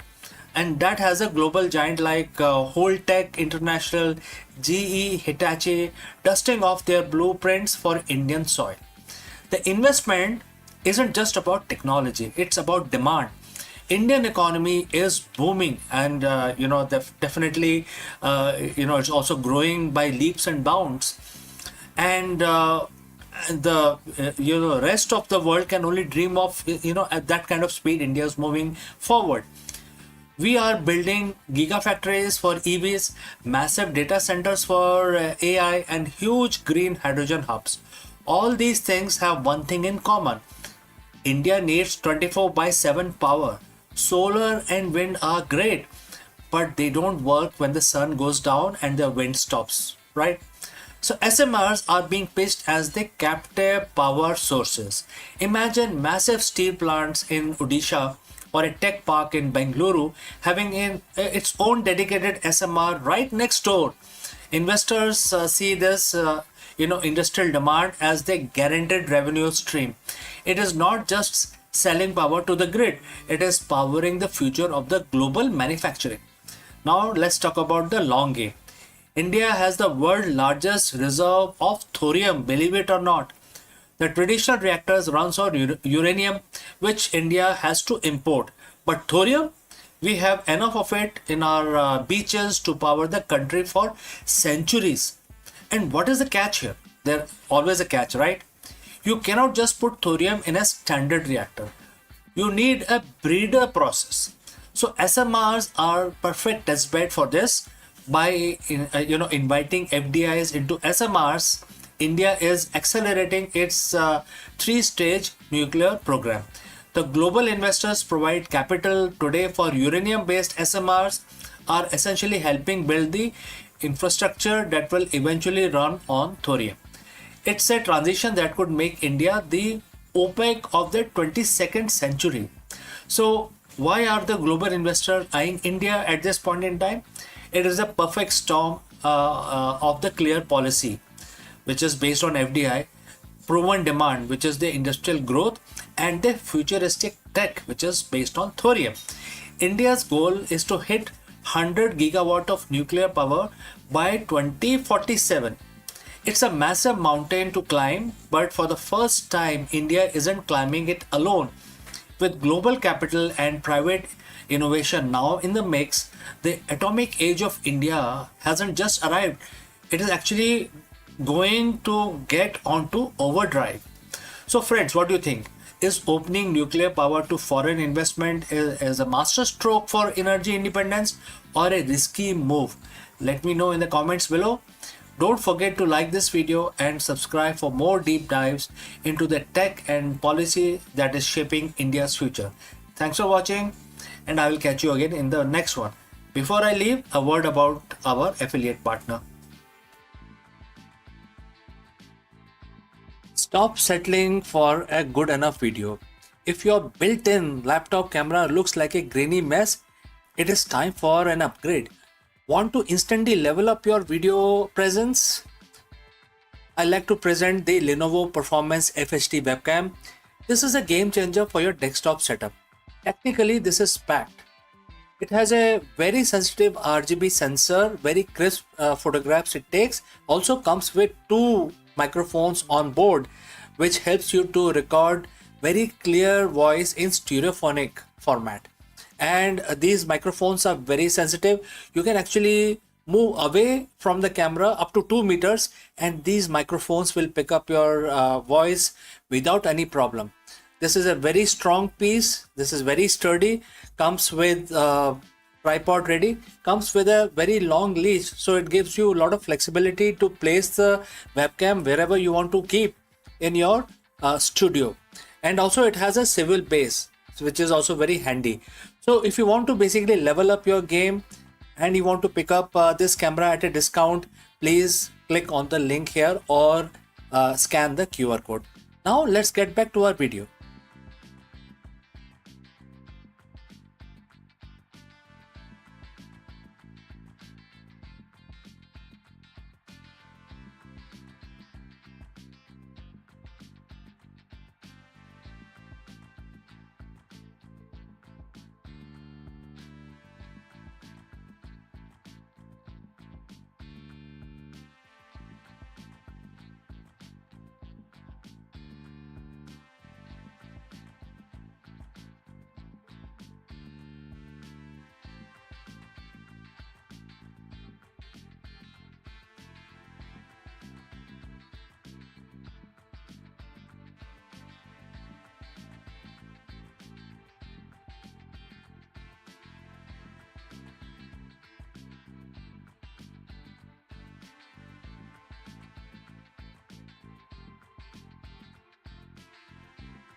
Welcome friends. Recently Artemis 2 has been a very successful trip to moon, created many landmarks, but one of the things that we can now imagine in future, not so far away but very near future, is the settlement, humanity settlement. But then how it will happen? There are so many challenges. One of the challenge is related to habitat, and therefore this company, a startup in USA, they are going to basically talk about the new type of habitat structure. They are going to convert the moon into a real habitable real estate, when the humans travel to moon and successfully land on the moon, etc. So the big question is the future on of humanity on the moon is inflatable. Remember this word inflatable, because this company, which is known as Max Space, they are actually talking about inflatable habitat which can reach moon and then can be inflated, and then they are readily available. No digging required, no construction, no 3D printing, none of those things. These are ready to build housing, and as soon as the astronaut arrive there, the houses will be ready. So this is a game changer, and this is very exciting. So in today's video we are going to discuss how this is going to happen, what are the roadblocks, what are the opportunities, and how this Max Space is changing the landscape, especially for the human settlement, not only on moon but in future outside in other worlds. So stick around friends, because this is going to be very, very interesting video. Imagine you're moving into a new apartment, but there is a catch. You have to carry every single piece of furniture, the walls, the plumbing, and the oxygen system on your back while climbing a mountain. That is essentially the challenge of building a base on the moon. For decades, the dream of lunar colony has been held back by one brutal reality, which is the weight. In the space industry, mass is money. Every extra kilogram of steel or aluminum you send to lunar surface cost a fortune in rocket fuel. Because of this, most proposed moon bases have been small, cramped, and incredibly difficult to scale. But that's about to change now. A Florida-based startup called Max Space has just unveiled a design that sounds like something out of a science fiction novel, a pop-up habitat. They aren't just building rooms, they are building what they call the scalable real estate for the moon. And if they succeed, the era of flags and footprints is over, and the era of lunar cities is going to begin. So friends, if you have reached this far, please inform us from which city you have tuned in and in which language you are watching this video. This will help us determine the reach of our channel. Alright, let's proceed further. So why is the max space important? They recently emerged from the stealth with a bold claim. They can provide most habitable volume for the lowest launch mass in history. In April 2026, the company unveiled a subscale version of their expandable habitat, proving that this isn't just a digital render, it's a physical hardware. Led by the co-founder Salim Mia and Aaron Kemmer, MaxSpace is leveraging over 30 years of material science knowledge and what they call the practical readiness of the materials to solve the hardest problem in lunar exploration. The core idea is very simple. Instead of sending a rigid metal tube that is mostly empty space, you send a highly compressed, ultra strong fabric envelope. One of it hits the lunar surface, it pops up and expanding to 20 times its original stored volume. Think about that. One single SpaceX Falcon 9 rocket, a workhorse of the modern space flight, could theoretically launch a fully equipped habitat with 350 cubic meters of volume. To put that in perspective, that's about a third of the entire habitable volume of the International Space Station, delivered in a single, relatively cheap launch. Now, I know what you're thinking. Inflatable on the moon. Well, isn't that just a giant balloon waiting to pop? It's a very fair question. The lunar environment is a nightmare. Temperatures swing between 107 degrees in the sun to minus 153 in the shade. There is no atmosphere to stop micrometeorites, and radiation from solar flare can be lethal. But Max Space design isn't a balloon. It's an engineering marvel made of interwoven layer of advanced materials like Kevlar and specialized polymer bladders. Why this is actually better than metal? There are several reasons, starting with the debris protection. This is the first reason.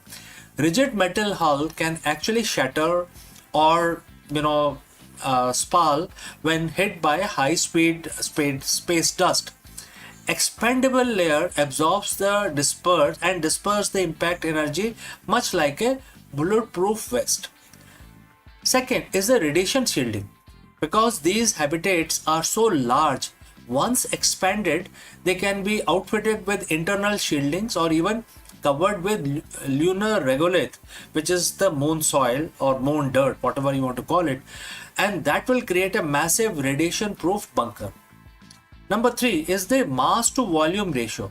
In a rigid module, the walls have to be thick enough to handle launch vibration and internal pressures. With an expandable, the walls are optimized for the pressure of the space, making them lighter, and stronger per square inch. The company calls this scalable real estate because it allows for a modular approach. You don't just build one room, you link them together. You can have a pop-up lab, a pop-up greenhouse, and pop-up sleeping quarters, all connected by a pressurized tunnel. This news couldn't come at a better time. We are currently in the middle of Artemis era. As of April 2026, Artemis 2 has successfully returned from its lunar flyby, marking the first humans to have seen the far side of moon with their own eyes since 1972.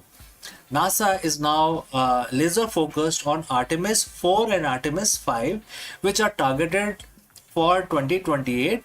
Artemis 5 is going to be very interesting because it's specifically where the moon base phase begins. NASA recently announced they are moving away from the lunar gateway space station concept in favor of a permanent surface infrastructure. They want to stay on the surface of the moon. And this is where the Max Space and the Voyager Technologies partnership comes in reality and becomes more real. The company behind the Star Lab, in fact, the Voyager you may be knowing is the company behind this Star Lab space station, and has made a multi-million-dollar investment in Max Space to ensure this tech is ready for the Artemis mission. Now, what is the goal? By the late 2020s, instead of astronauts living out of their lander for a week, they will move into these max space habitat for months at a time. This tech turns a visit into a colony. So that is a very clear goal. What is the next step now? Max Space isn't going straight to the moon. First, they have to prove it their system works in vacuum of Earth's orbit. Their first flight, known as the mission Evolution, is scheduled for 2027 as a ride share on a Falcon 9. This will be a smaller prototype to validate the deployment sequence and structural integrity. If that works, the sky or rather the lunar South Pole is the limit. They are already designing their Thunderbird station, a commercial outpost that could serve as a lunar hotel or a research hub. For 60 years, we have thought about space station, the moon bases as cold metallic cylinders, but the future of human life beyond Earth might be softer, lighter, and much, much bigger. Max Space is betting that the key to cosmos isn't building bigger rockets, but building smarter houses. If they are right, the first pop-up colony on the moon won't just be a scientific outpost. It will be the first real piece of lunar real estate in human history. Now, the question is, if you could book a room in a pop-up lunar hotel in 2030, would you go to moon? I would like to know your answer. So friends, thanks for watching. If you want to stay updated on the race to build the first moon base, hit that subscribe button and check out our other videos on Artemis program. Before I go, a word about our affiliate partner. Stop settling for a good enough video. If your built-in laptop camera looks like a grainy mess, it is time for an upgrade. Want to instantly level up your video presence? I like to present the Lenovo Performance FHD webcam. This is a game changer for your desktop setup. Technically, this is packed. It has a very sensitive RGB sensor, very crisp photographs it takes. Also comes with 2 microphones on board, which helps you to record very clear voice in stereophonic format.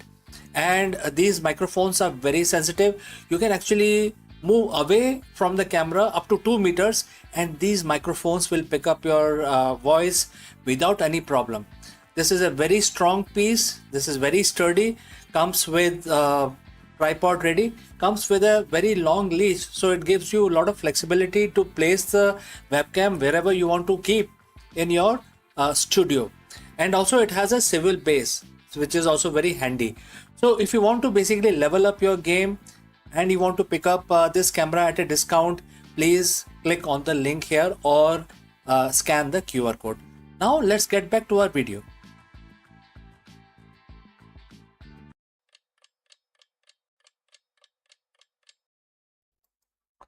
नमस्कार दोस्तों, आप सभी का स्वागत है। आज शनिवार का दिन है और आप सबको पता होगा कि जो शनिवार का दिन होता है वो कर्म के स्वामी शनि जी को समर्पित होता है। तो आज हम अपना दिन शुरू करने से पहले हम भगवान की स्तुति करेंगे, भगवान शनि महाराज की हम वंदना करेंगे।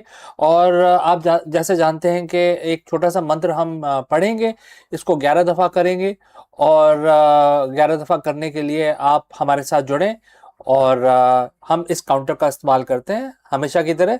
आप जैसा मर्जी आप गिन सकते हैं, आप माला का इस्तेमाल कर सकते हैं, आप अपने मन में भी गिन सकते हैं, लेकिन 11 दफ़ा करें अपना दिन शुरू करने से पहले। आज शनिवार को, हर शनिवार को आप शनि जी का ध्यान करें। चलिए हाथ जोड़ के नमन करते हैं और उनकी आराधना हम शुरू करते हैं। ओम शन शनश्चरे नमः। ओम शन शनश्चरे नमः। ओम शन शनश्चरे नमः। ओम शन शनश्चरे नमः। ओम शन शनश्चरे नमः। ओम शन शनश्चरे नमः। ओम शन शनश्चरे नमः। ओम शन शनश्चरे नमः। ओम शन शनश्चरे नमः। ओम शन शनश्चर्ये नमः। ओम शन शनश्चर्ये नमः। ओम शन शनश्चर्ये नमः। तो दोस्तों 11 दफ़ा हमने आज भगवान शनि महाराज, जो कर्म के देवता होते हैं, आपके लाभ और आपके जो ट्रेजेक्टरी है उसके स्वामी शनि होते हैं। तो हमेशा अपना काम शुरू करने से पहले, स्पेशली शनिवार के दिन, भगवान की जरूर प्रार्थना कर लें। तो बहुत बहुत धन्यवाद हमारे साथ जुड़ने के लिए। आपका दिन शुभ हो। तब तक के लिए मैं आपसे इजाजत लेता हूं। अगले ही वीडियो में जल्दी ही मिलता हूं, कहीं मत जाएगा। नमस्कार। नमस्कार दोस्तों, आप सबका स्वागत है। आज है 21 जुलाई और मंगलवार का दिन है। आज हम अपना दिन शुरू करेंगे भगवान जी की स्तुति करके, हनुमान जी की हनुमान चालीसा का उच्चारण करेंगे। तो हाथ जोड़ लीजिए मेरे साथ। मेरे पास हनुमान चालीसा की किताब भी है, तो हम चलिए साथ में इसको पढ़ते हैं। श्री गुरु चरण सरोज रज, निजमन मुकुर सुधार, वर्णव रघुवल मिमल जसु, जो दायक फलचार। बुद्धिहीन तनु जान के, सुमरो पवन कुमार, बल बुद्धि विद्या देहु मोहे, हरेउ कलेश विकार। जय हनुमान ज्ञान गुण सागर, जय कपीस तिहु लोक उजागर। राम दूत अतुलित बल धामा, अंजनी पुत्र पवन सुत नामा। महावीर विक्रम बजरंगी, कुमति निवार सुमत के संगी। कंचन वरन विराज सुवेसा, कानन कुंडल कुंचित केसा। हाथ वज्र ओ ध्वजा बिराजे, कांधे मूज जनेऊ साजे। शंकर सुवन केसरी नंदन, तेज प्रताप महाजगवंदन। विद्यावान गुणी अति चातुर, राम काज करिवे को आतुर। प्रभु चरित्र सुनवे को रसिया, राम लखन सीता मन बसिया। सूक्ष्म रूप धरी सिंह दिखावा, विकट रूप धरी लंक जरावा। भीम रूप धरी असुर सहारे, रामचंद्र जी के काज संवारे। लाए सजीवन लखन जी आए, श्री रघुवीर हर्ष उर लाए। रघुपत कीनी बहुत बड़ाई, तुम मम प्रिय भरत सम भाई। सहस बदन तुमरो यश गावे, अस कही श्रीपति कंठ लगावे। सनकादि ब्रह्मादि मुनीसा, नारद सारद सहित अहिसा। जम कुबेर दिक्पाल जहाँ थे, कवि कोविद कही सके कहाँ थे।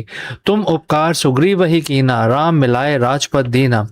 तुमरो मंत्र विभीषण माना, लंकेश्वर भय सब जग जाना।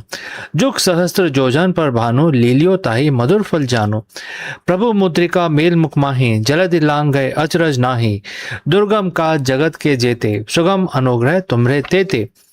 राम दुआरे तुम रखवाले, होत न आज्ञा बिन पैसारे। सब सुख लहे तुम्हारी सरना, तुम रक्षक काहू को डरना। आपन तेज समारो आपे, तीनों लोग हाँकते कांपे।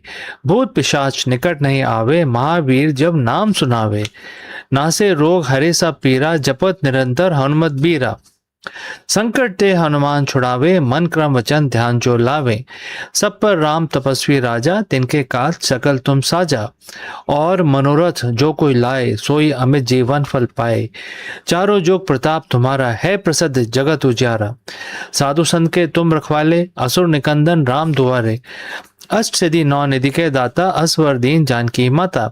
राम रसायन तुमरे पासा, सदा रहो रघुपति के दासा। तुमरे भजन राम को पावे, जन्म जन्म के दुख बिसरावे। अंत काल रघुबरपुर जाई, जहाँ जन्म हरि भक्त कहाई। और देवता चित न धरे, हनुमत से ही सब सुख करे। संकट कटे मिटे सब पीरा, जो सुमरे हनुमत बलबीरा। जय जय जय हनुमान गुसाई, कृपा करो गुरुदेव की नाई। जो सतपार पाठ कर कोय, छूटे ही बंदी महासुख होई। जो ये पढ़े हनुमान चालीसा, हुए सिद्धि साकी गौरीसा। तुलसीदास सदा हरि चेरा, कीजे नाथ हृदय में डेरा। पवन तनय संकट हरन, मंगल मूरत रूप। राम लखन सीता सहित, हृदय बसो सुरभूप। जय श्री राम जय श्री राम जय श्री राम। तो दोस्तों, हमारी जो स्तुति थी, पूजा थी, वो समाप्त हुई। तो इसी कामना के साथ हम ये वीडियो आप बंद करते हैं कि आपका दिन मंगलमय रहे, शुभ रहे। चलिए मिलते हैं अगले वीडियो में जल्द ही। नमस्कार।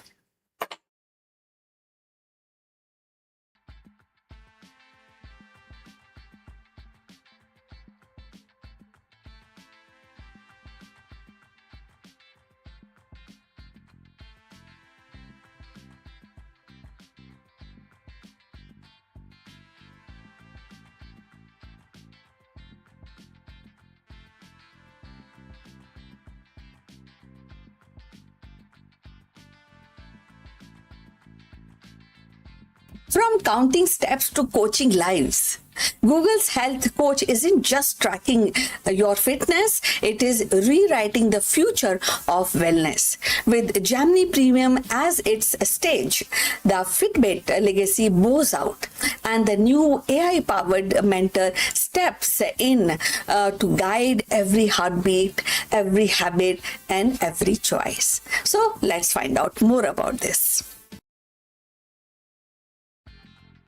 In 2026, the Google has taken a decisive steps in reshaping the digital health landscape by rolling out its health coach globally for a Gemini Premium subscriber.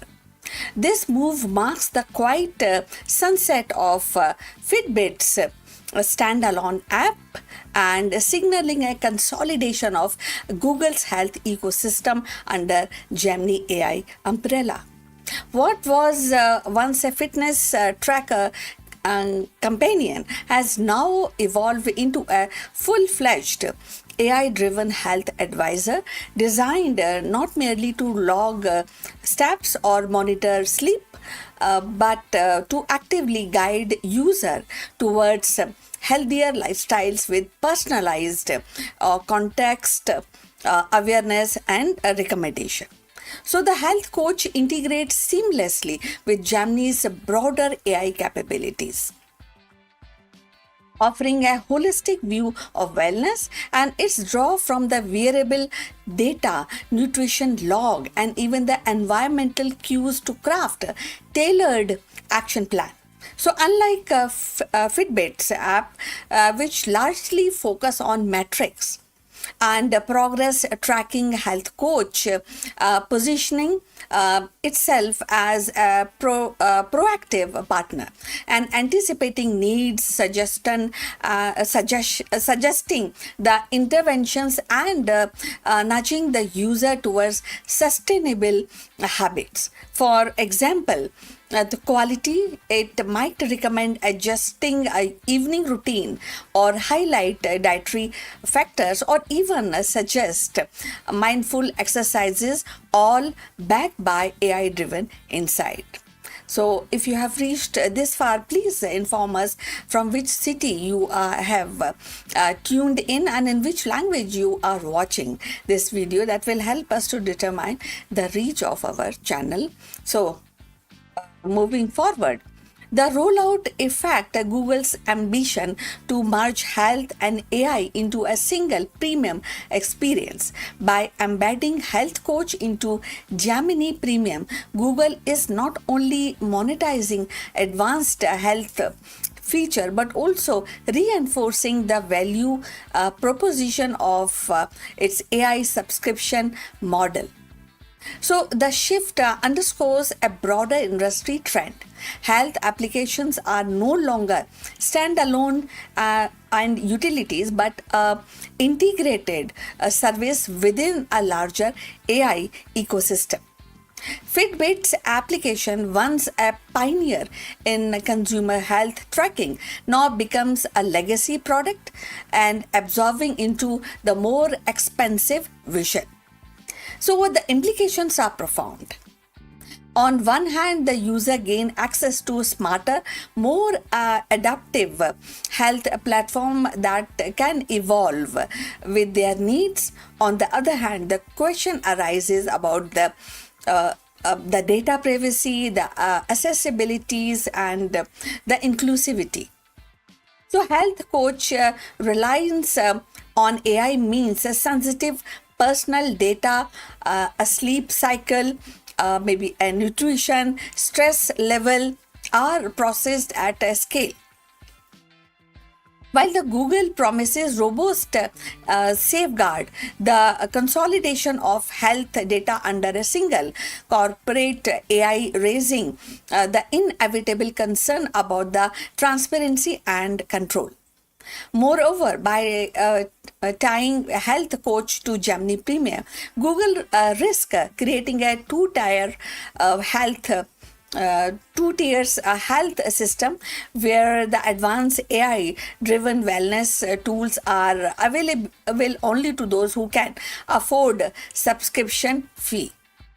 And from a cultural perspective, the replacement of Fitbit's application symbolizes the end of the fitness tracker era and the dawn of AI mediated health.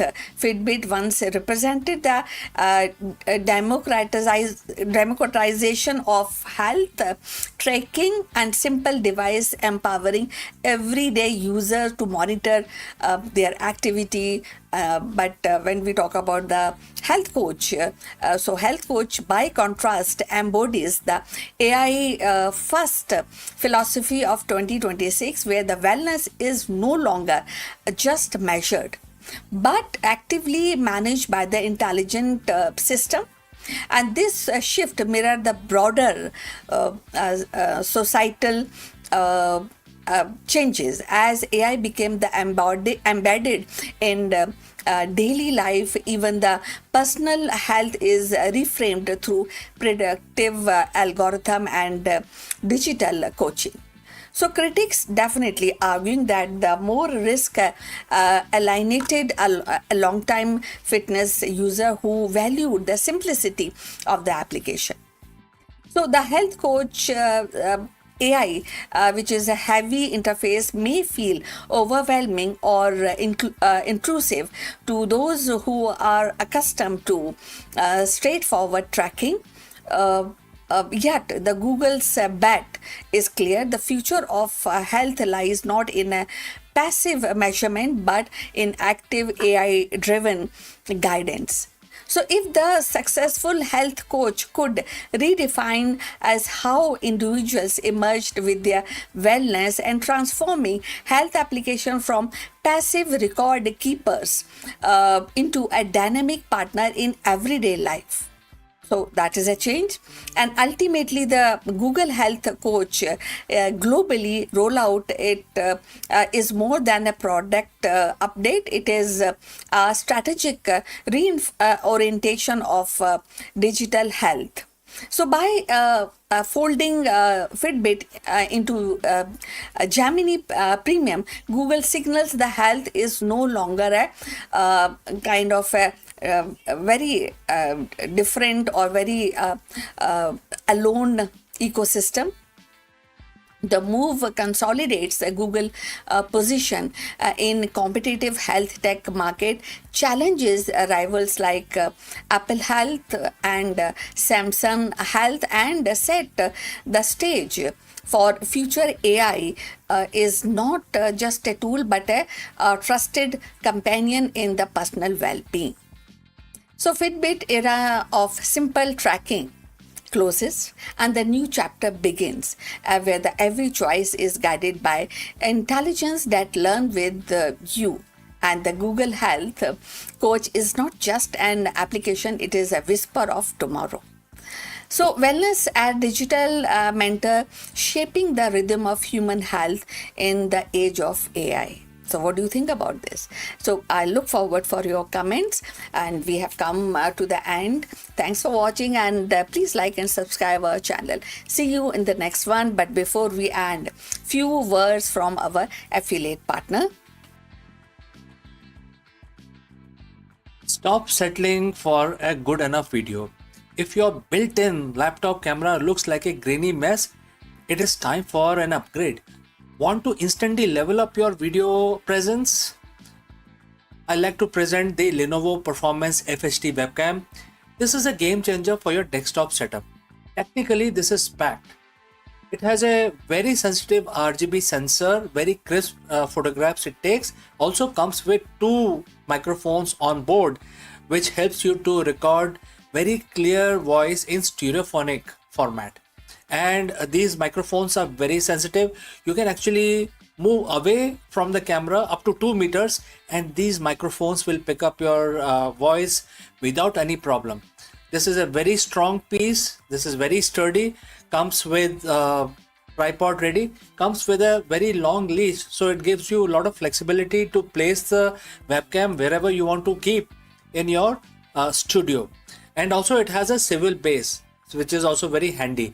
So if you want to basically level up your game and you want to pick up this camera at a discount, please click on the link here or scan the QR code. Now let's get back to our video.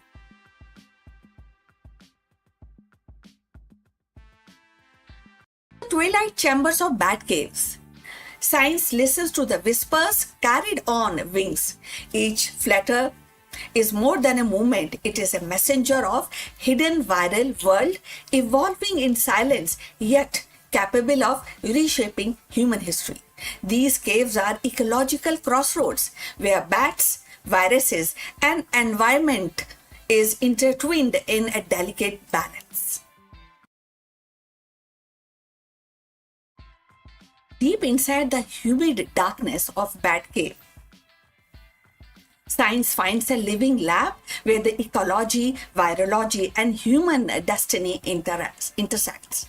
Bats, with their extraordinary diversity and a global distribution, are reservoir of countless viruses, many harmless within their host, but some with the potential to leap across the species boundaries. The study of virus ecology in these caves is not simply an exercise in curiosity. It is a frontline defense against the next pandemic. Researchers entering these caves are greeted by a symphony of wings and echoes, but beneath the spectacle lies a complex web of interactions. Viruses circulate among bat population through social grooming, shared routes, and feeding habits. Each colony becomes a microsome of viral exchange, and where the genetic material mutates, recombines, and occasionally acquired the traits that makes cross-species infection possible. By observing these dynamics, scientists gained predictive insight into zoonotic spillover, the moment when the pathogen jumps from animals to humans. And these recent fieldwork has revealed that a spillover risk is not random. It is shaped by ecological pressures, food scarcity, or maybe driving bats closer to human settlement, seasonal migration, concentration of the population, and environmental stress, weakening the immune defenses. So in these caves, near agricultural zone, bats often we find them in fruit orchids and leaving salivas, droppings that can actually contaminate the produce. So such ecological bridges create pathways for virus to escape from their natural host. So if you have reached this far, please inform us from which city you have tuned in and in which language you are watching this video. This will help us in determining the reach of our channel. So moving forward on this interesting topic, the bat cave thus become a metaphor for a porous boundary between wilder habitat and the civilization. By squeezing viral genomes and collecting them from the salivas and other material which is like droppings, scientists can map evolutionary trajectories, and identifying which strain show sign of adapting to mammalian cells beyond bats. So these molecular fingerprints act as warning signals, allowing public health agencies to monitor the hot spots before outbreak occurs. So equally important are the behavioral observations, like high definition footage of bat feeding, clustering and interacting with other species reveals how viral transmission is facilitated. So in one study, the camera captures bats feasting alongside with the primates and rodent, creating a shared ecological niche where the pathogen could easily cross species line. And such insight underscores that the spillover is not merely a biological event, but an ecological one woven into a fabric of shared habitat. The implication definitely ripple outward. So understand a virus ecology in bat's cave inform the predictive model that integrates climate change and deforestations and urban expansion, which is definitely on high at the moment. Now, as forests shrink, the caves are disturbed. Bats are forced into a closer contact with human, amplifying the risk. So by stimulating these scenarios, scientists can forecast where and when spillover is most likely and guiding surveillance and intervention strategies. They can work on that, these kind of strategies. Yet, the narratives is not one of the fear alone. So bats are vital pollinators, you know that, and insect controllers. So essential to definitely essential to ecosystem. Now when we demonize them and would be counterproductive.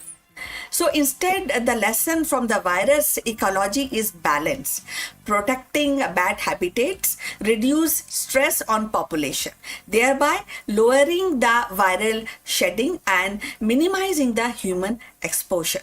So conservation becomes a form of public health. So in a broader arc of science, the bat caves is a reminder that pandemic are ecological phenomena before they are they become actually a medical crisis. So by listening to these whispers of wings in the dark, humanity gains foresight into the invisible currents of viral evolution. The caves teaches us that the vigilance must be ecological and behavioral all at once. So, thus, the study of virus ecology is in the bats cave is not confined to academic genres. It is a story of anticipation, resilience, and interconnectionness. Now, these insight helps predict zoonotics spillover risk, offering humanity a chance to act before the next leap occurs. So, in the shadow of the caves, science illuminates pathway to of prevention and turning potential catastrophe into knowledge and knowledge into preparedness. From the echoes in the dark to insight in the lab, the bat caves teaches vigilance. So, and protecting habitats, decoding viral patterns, and respecting the ecological balance are not just act of science; they are act of survival. Now, the bat cave, once seen as a mysterious refuge of night, now stands revealed or as a vital classroom for humanity. Now, within these shadows, viruses evolve, adapt, and remind us of the fragile thread that binds ecosystem together. So, by decoding these hidden exchanges, the scientists are not merely studying the bats; they are safeguarding the future of human health. The lesson is very clear. Pandemics are born at the intersection of ecology and society, and the prevention begins with the understanding.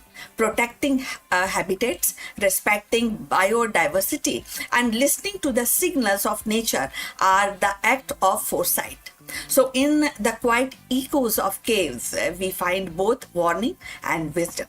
An urgent call to balance our relationship with the natural world before the next leap occurs. So, we would look forward your comments, what you think about this subject. And we have come to the end. Thanks for watching, and please like and subscribe our channel. See you in the next one. But before we end this video, a few words from our affiliate partner. Stop settling for a good enough video. If your built-in laptop camera looks like a grainy mess, it is time for an upgrade. Want to instantly level up your video presence? I like to present the Lenovo Performance FHD webcam. This is a game changer for your desktop setup. Technically, this is packed.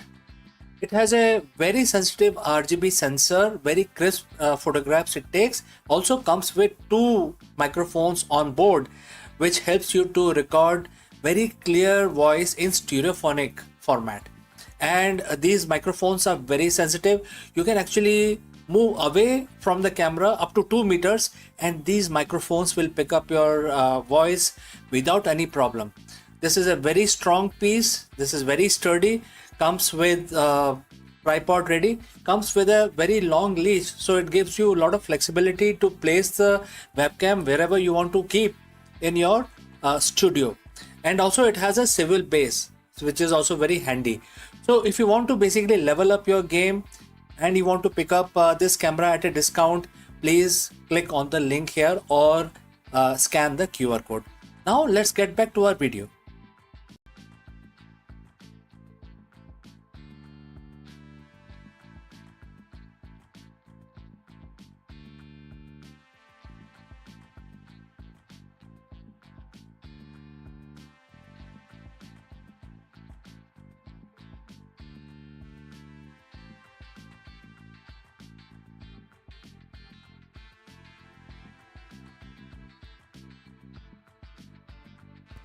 Hello friends and namaskar.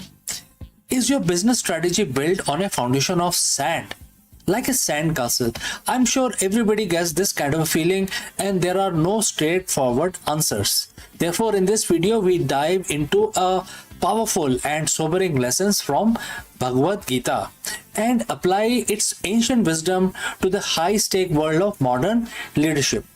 Many CEOs and entrepreneurs fall into the trap of hollow hustle, achieving massive metrics, scaling operations, and they acquire vast knowledge only to find that their efforts feel empty or ultimately fail. Let's go forward and discuss this further. We've all seen it. The CEOs who have everything, the corner office, the soaring stock price, a strategy that looks flawless on a PowerPoint deck. They are brilliant, driven, and possess a wealth of technical knowledge, technical know how. But then it happens. Despite the perfect plans, the culture rot from within. The strategy lead to a moral or financial dead end. The growth wasn't sustainable because it wasn't grounded in anything real. In the corporate world, we call this a strategic failure. But 7,000 years ago, the Bhagavad Gita called it something else. It called it a spell. Today we are looking at chapter 9, verse 12 of Gita. This isn't just a religious text. It's a psychological mirror for every leader who has ever wondered why their hard work felt like total waste. So friends, if you have reached this far, please inform us from which city you have tuned in and in which language you are watching this video. This will help us determine the reach of our channel. Alright, let's proceed further. Let's look at the verse, and the quote starts. They came under the spell of the material energy, embracing demonic and atheistic belief. Alas, all their hopes for liberation, their fruitive actions, and their knowledge are a total waste. Quote close. To a modern CEO, words like demonic or spell might sound out of place, but let's translate them into business language and let's give it a business context. The spell is what we call a confirmation bias or a corporate myopia. It is when you are mesmerized by a short-term matrix and material energy, which is the profit, the clout, and the vanity matrix that you lose, and therefore you lose sight of reality. Demonic and atheistic beliefs in a business context isn't about theology. It's the belief that you are the sole creator of your success, that ethics are hurdle to be cleared, and that people are just resources to be used. So Bhagavad Gita warns that when a leader operates from this place, three specific things become a total waste. Every CEO, every CEO has a hope for liberation. In business, this is your exit strategy. It's the IPO, the acquisition, the freedom you think you will find once you hit a certain valuation. But verse 12 says these hopes are waste if they are built on demonic foundation. Why? Because if your strategy is driven by ego rather than purpose, you never actually become free. You become a slave to the next quarter, the next competitor, and the next ego-driven goal. You aren't leading a company. You are running a treadmill that has no off switch. Next, Gita mentions fruitive action. This is the heart of every business. The execution, the marketing campaign, the R&D, and the pivots. We have seen CEOs execute brilliant fruitive actions that lead to disasters. Think of massive corporate scandals of the last decade. Those leaders were smart. Their actions produce fruits, which is, in other words, money. And therefore, this is all short terms. But because those actions embrace atheistic belief, meaning they ignored the universal laws of integrity and service, the fruits was poisonous. The result? Total waste, lawsuits, bankruptcy, and destroyed reputation. This is the most painful part for a leader. The Gita says your knowledge is a total waste. You might have an MBA from Harvard. You might know every trend in the AI and fintech, but if that knowledge is used merely to serve the material spell, to manipulate market or exploit people, it becomes completely useless. True knowledge, according to Gita, should lead to, sort of realized wisdom. Without a moral compass, your data and your insights are just tools for your own downfall. So, how does a CEO avoid the dead end? The solution isn't stop being ambitious, it's to change the source of your ambition. Break the spell. There are few things, starting with breaking the spell. Audit your motivations. Are you doing this for the material energy, which is ego slash status, or for the dharma, which is purpose and duty? So you must ask this question. Second, reject the demonic models. Stop seeing your business as a machine and start seeing it as an ecosystem that must add value to the world. Third, validate your knowledge.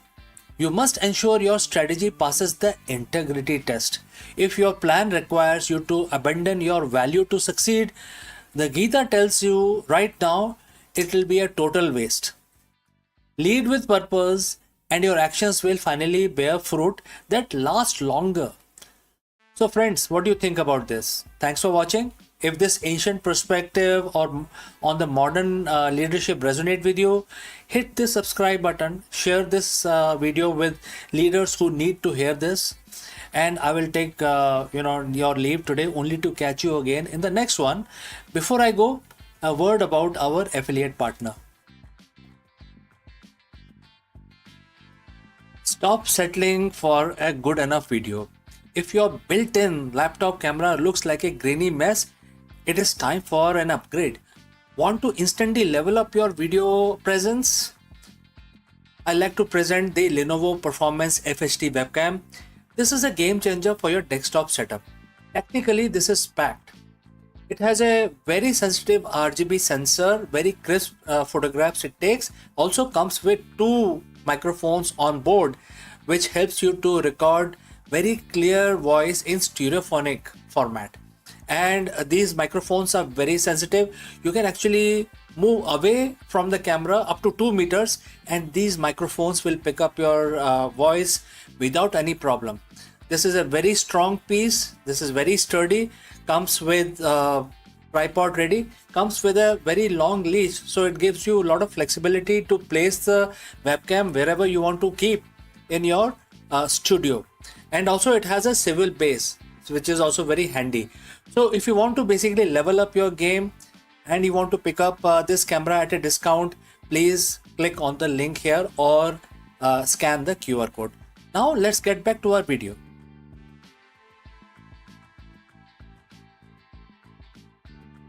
Long before the telescope pierced the skies of Renaissance Europe, a brilliant mind in 5th century India dared to challenge the cosmic order. And Aryabhat, through his Aryabhatiya, that suggested that the earth itself was not a still center of the universe, but a rotating sphere and its motion explaining the dance of stars and the cosmos. In doing so, he planted the seed of heliocentrism nearly 1,000 years before Copernicus. So in 2026, as humanity propose an interplanetary mission and debates on the ethics of AI, design, science, and Aryabhat vision feels startlingly modern. What do you feel about that?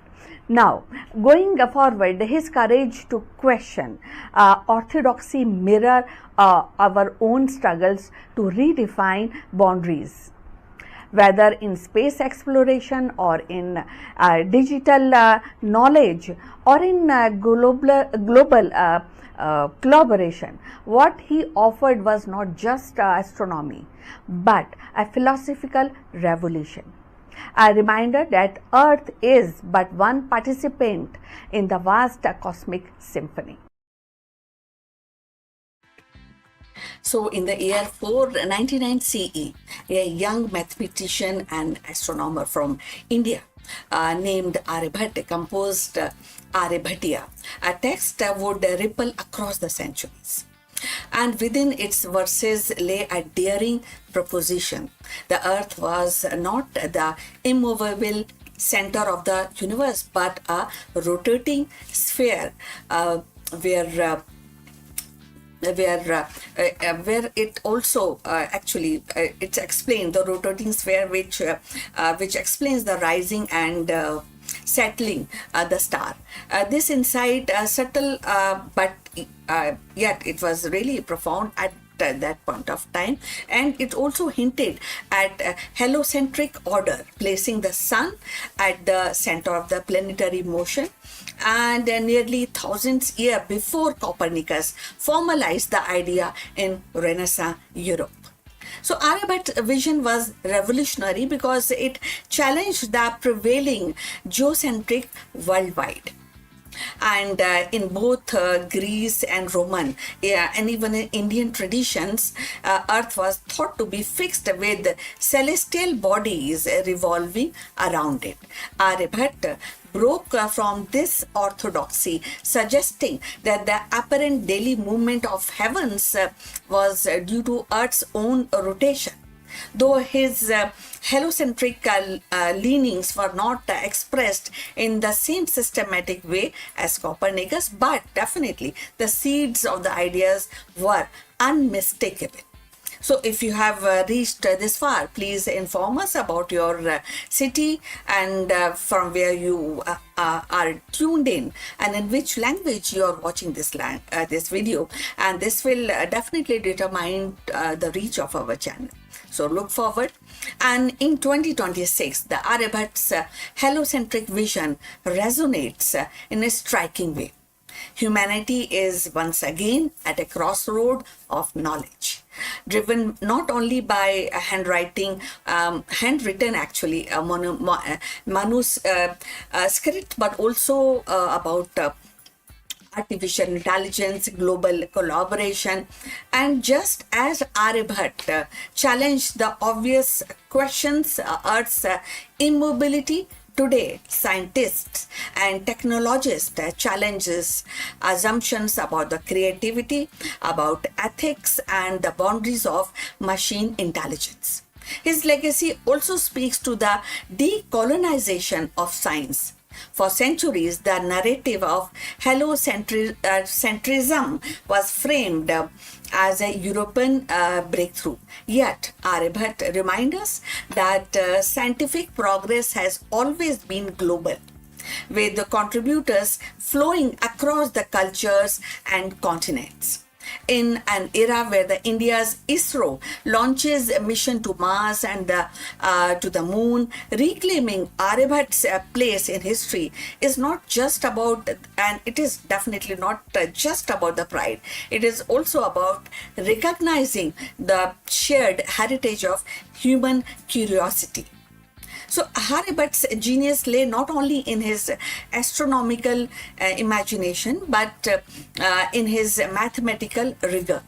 He introduced trigonometric functions approximately and really very to the point, actually studying and presenting pi with remarkable accuracy, and devised the method for calculating planetary positions.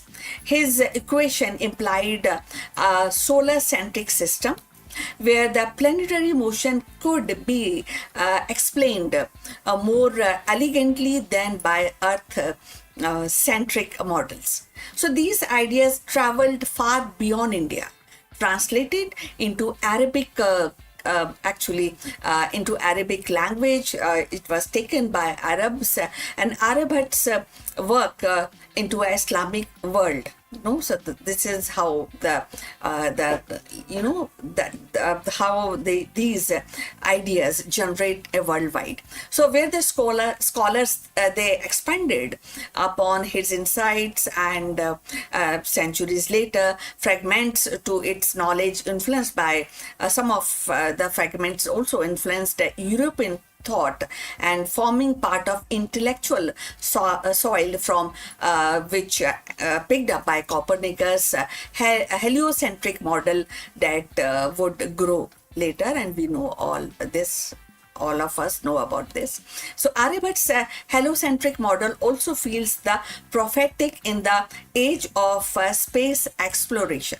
So by placing Earth as one planet among many, he reframed humanity's place in the cosmos.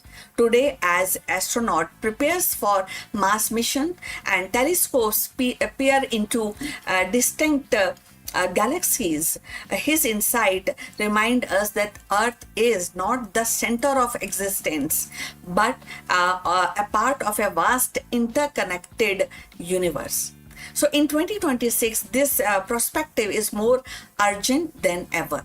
So climate change, geopolitical tensions, and AI-driven transformation all demand a planetary consciousness and awareness that Earth is fragile, finite, and not the axis of all the things. Aryabhat's heliocentric courage became a metaphor for humanity and responsibility in the modern age. So Aryabhat's heliocentric leaning were not merely scientific hypotheses, they were act of intellectual bravery. To suggest that Earth itself was in motion and was also a challenging and challenging the deepest assumptions of his times. In 2026, as we grapple with the AI ethics, planetary colonization, the global collaboration, Aryabhat's example reminds us that the progress begins with questioning obvious. So his story is not just about astronomy, it is about courage to see things differently. And in that sense, Aryabhat's heliocentric revolution continues to orbit our imagination, urging us to look beyond the familiar and embrace the infinite.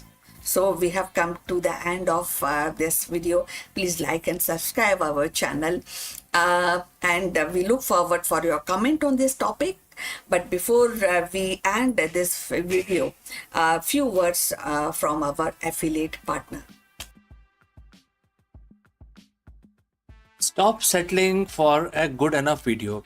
If your built-in laptop camera looks like a grainy mess, it is time for an upgrade. Want to instantly level up your video presence? I like to present the Lenovo Performance FHD webcam. This is a game changer for your desktop setup. Technically, this is packed. It has a very sensitive RGB sensor, very crisp photographs it takes. Also comes with 2 microphones on board, which helps you to record very clear voice in stereophonic format. And these microphones are very sensitive. You can actually move away from the camera up to 2 meters and these microphones will pick up your voice without any problem. This is a very strong piece. This is very sturdy. Comes with tripod ready. Comes with a very long leash, so it gives you a lot of flexibility to place the webcam wherever you want to keep in your studio. And also it has a swivel base, which is also very handy. So if you want to basically level up your game and you want to pick up this camera at a discount, please click on the link here or scan the QR code. Now let's get back to our video. A new eye is about to open upon the universe. An eye so wide it will sweep the heavens like no telescope before. The Nancy Grace Roman Space Telescope is not just about any other machine. It is a cartographer of the cosmos poised to chart 1 lakh unseen world and the rogue wanderers that drift starless through the dark. With mirror that rivals Hubble and the field of view 100 times greater, Roman will transform the night sky into a living atlas. Each planet a pin of possibility, each rogue world a story untold. This is not merely a science, it is exploration on the scale that redefines imagination. Romans gaze still stitch together galaxies, measure the invisible hand of dark energies, and reveal that universe is not sparse but teeming, restless, alive. And its sweep, humanity will find not only few planets, but new questions, new frontiers, and perhaps new homes. So let's find out more. The Nancy Grace Roman Space Telescope is poised to become one of the NASA's most ambitious instruments, a sentinel designed to widen humanity's cosmic horizon. Unlike telescopes that focus narrowly on a distinct galaxies or nearby stars, Roman's mission is panoramic and to sweep the sky with unprecedented breadth and cataloging world that drift untethered planets and orbit sun far beyond our reach. This is a wide view which allows astronomers to detect up to 1 lakh new planets, a staggering expansion of known cosmic sensors. Among these will be rogue world, planets that wander the galaxies without a parent star, drifting like celestial nomads through the dark. Each discovery will not only add to the tally of the world, but also deepens the mystery of planetary formation, migration, and survival in the vastness of space. Roma's design is marriage of precision and scale.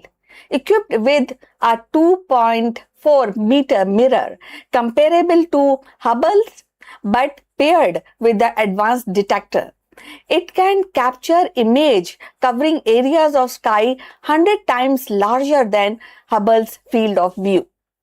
This means the entire star field, galactical cluster, and planetary nurseries will be revealed in a detail and offering astronomers a tapestry of cosmic evolution. Beyond planet, Roman will probe the dark energies that accelerate the universe expansion, map our understanding of cosmic history.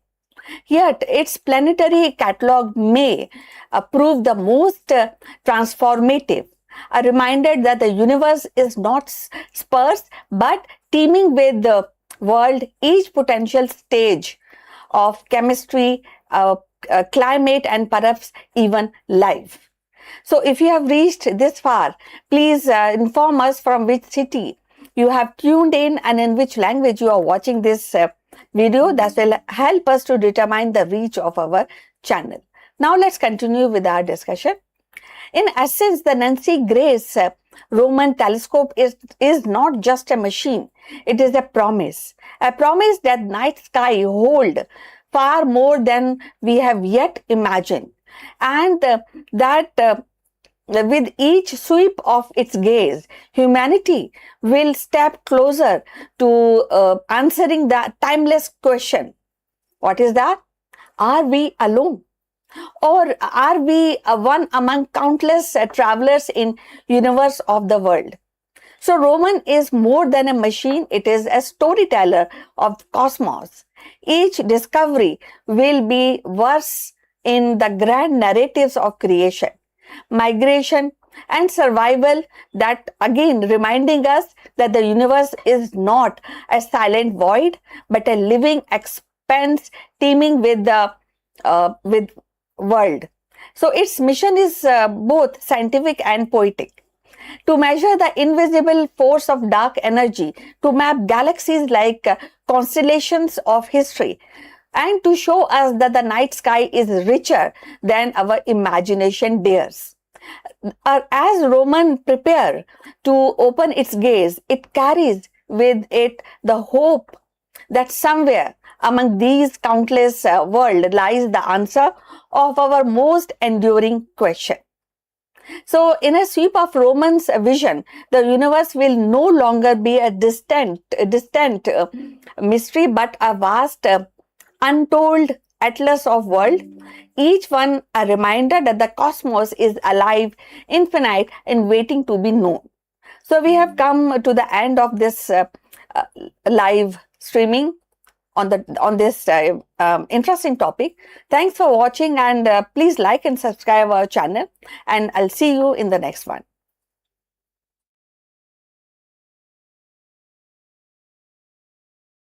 Hello friends, the big question that we want to address today is that is your mind working for you or against you? This is a very age old question many people have tried to answer, but today we are going to take a deep dive into Bhagavad Gita. And friends, as you know, Bhagavad Gita is a very ancient document. It's a very ancient manuscript. However, ancient or not, it offers a timeless wisdom for the modern CEOs and entrepreneurs. And in fact, this particular question is beautifully answered in one of the verse which every modern CEO and entrepreneur must hear and see. So let us take the deep dive and try to answer this very profound question, which is about your mind. Let's go.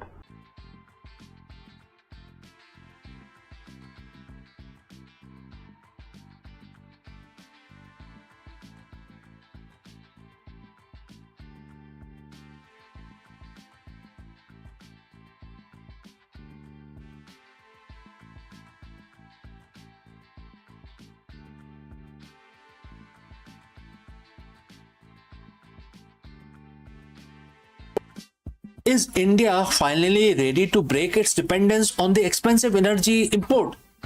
In order to answer this very profound question, we will actually discuss about a massive move towards Atmanirbhar Bharat. The Union Cabinet has officially greenlit a huge project which is worth 37,500 crore, and this project includes coal gasification scheme. This ambitious project aims to transform India's vast coal reserves into cleaner synthetic gas, chemicals, and fuels, potentially saving the economy billions in import bills. Let us discuss this further.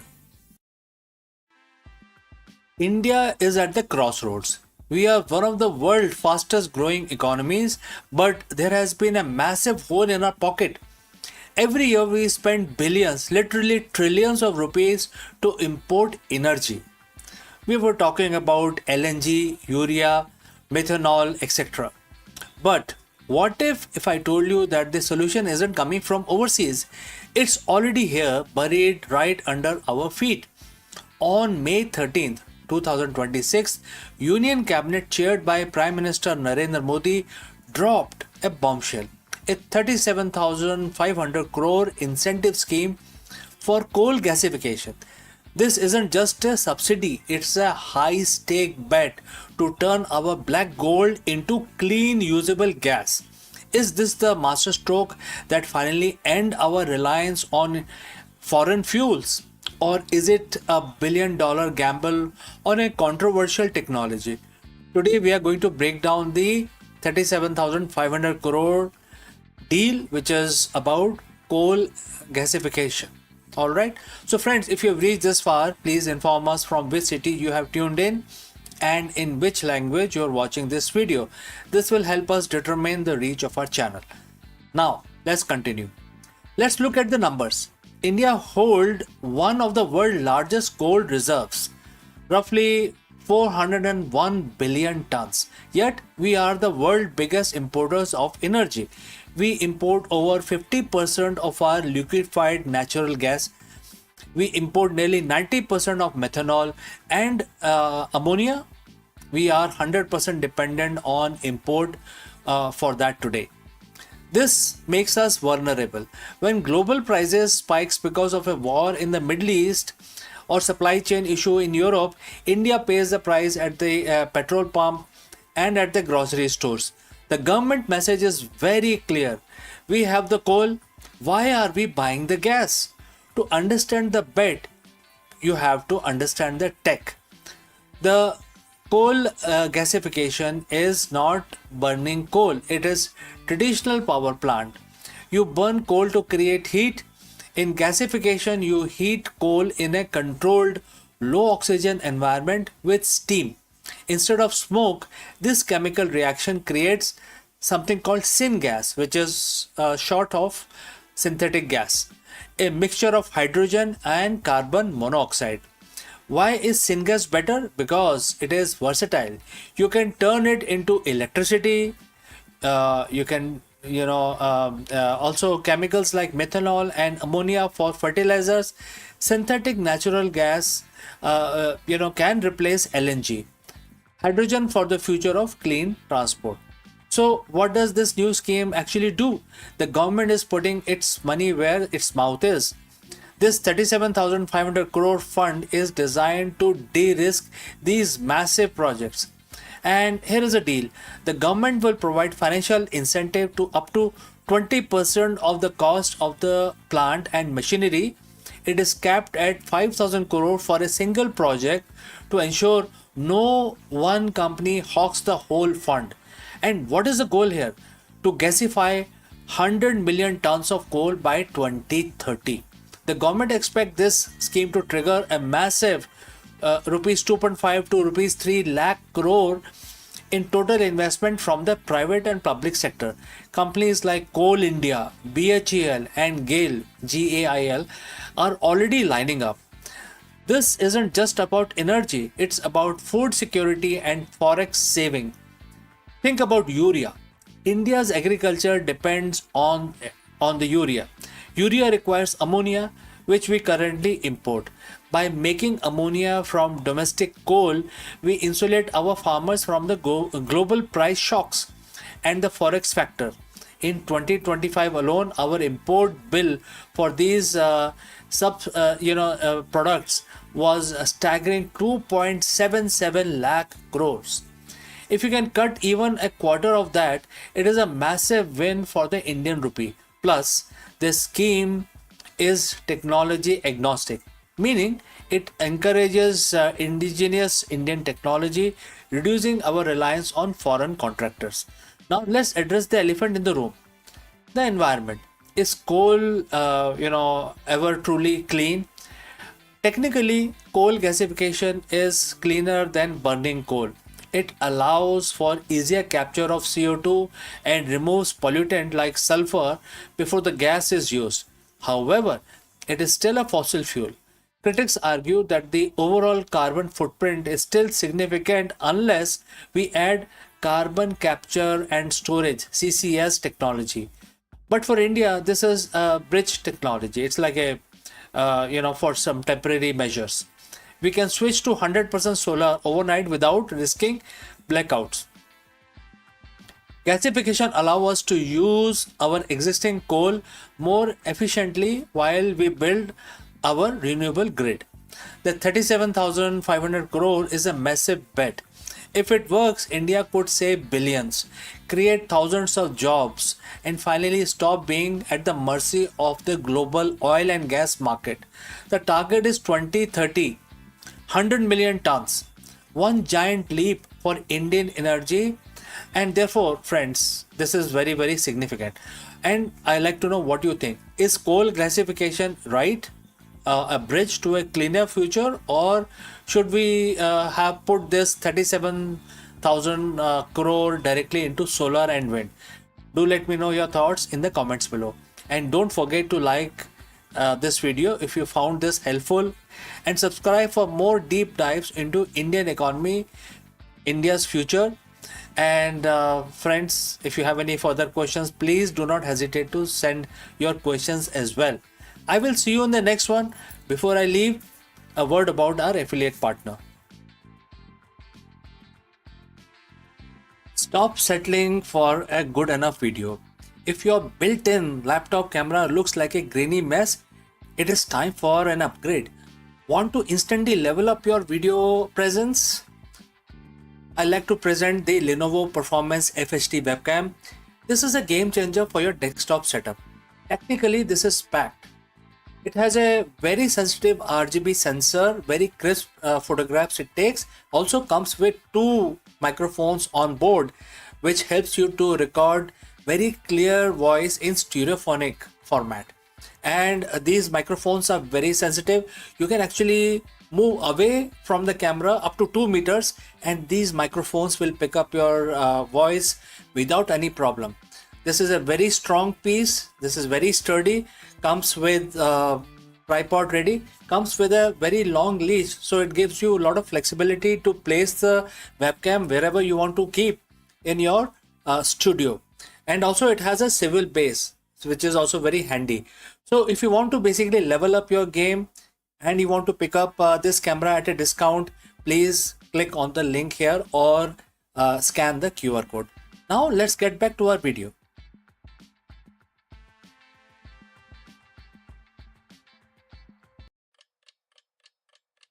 Hello friends, welcome and namaskaram.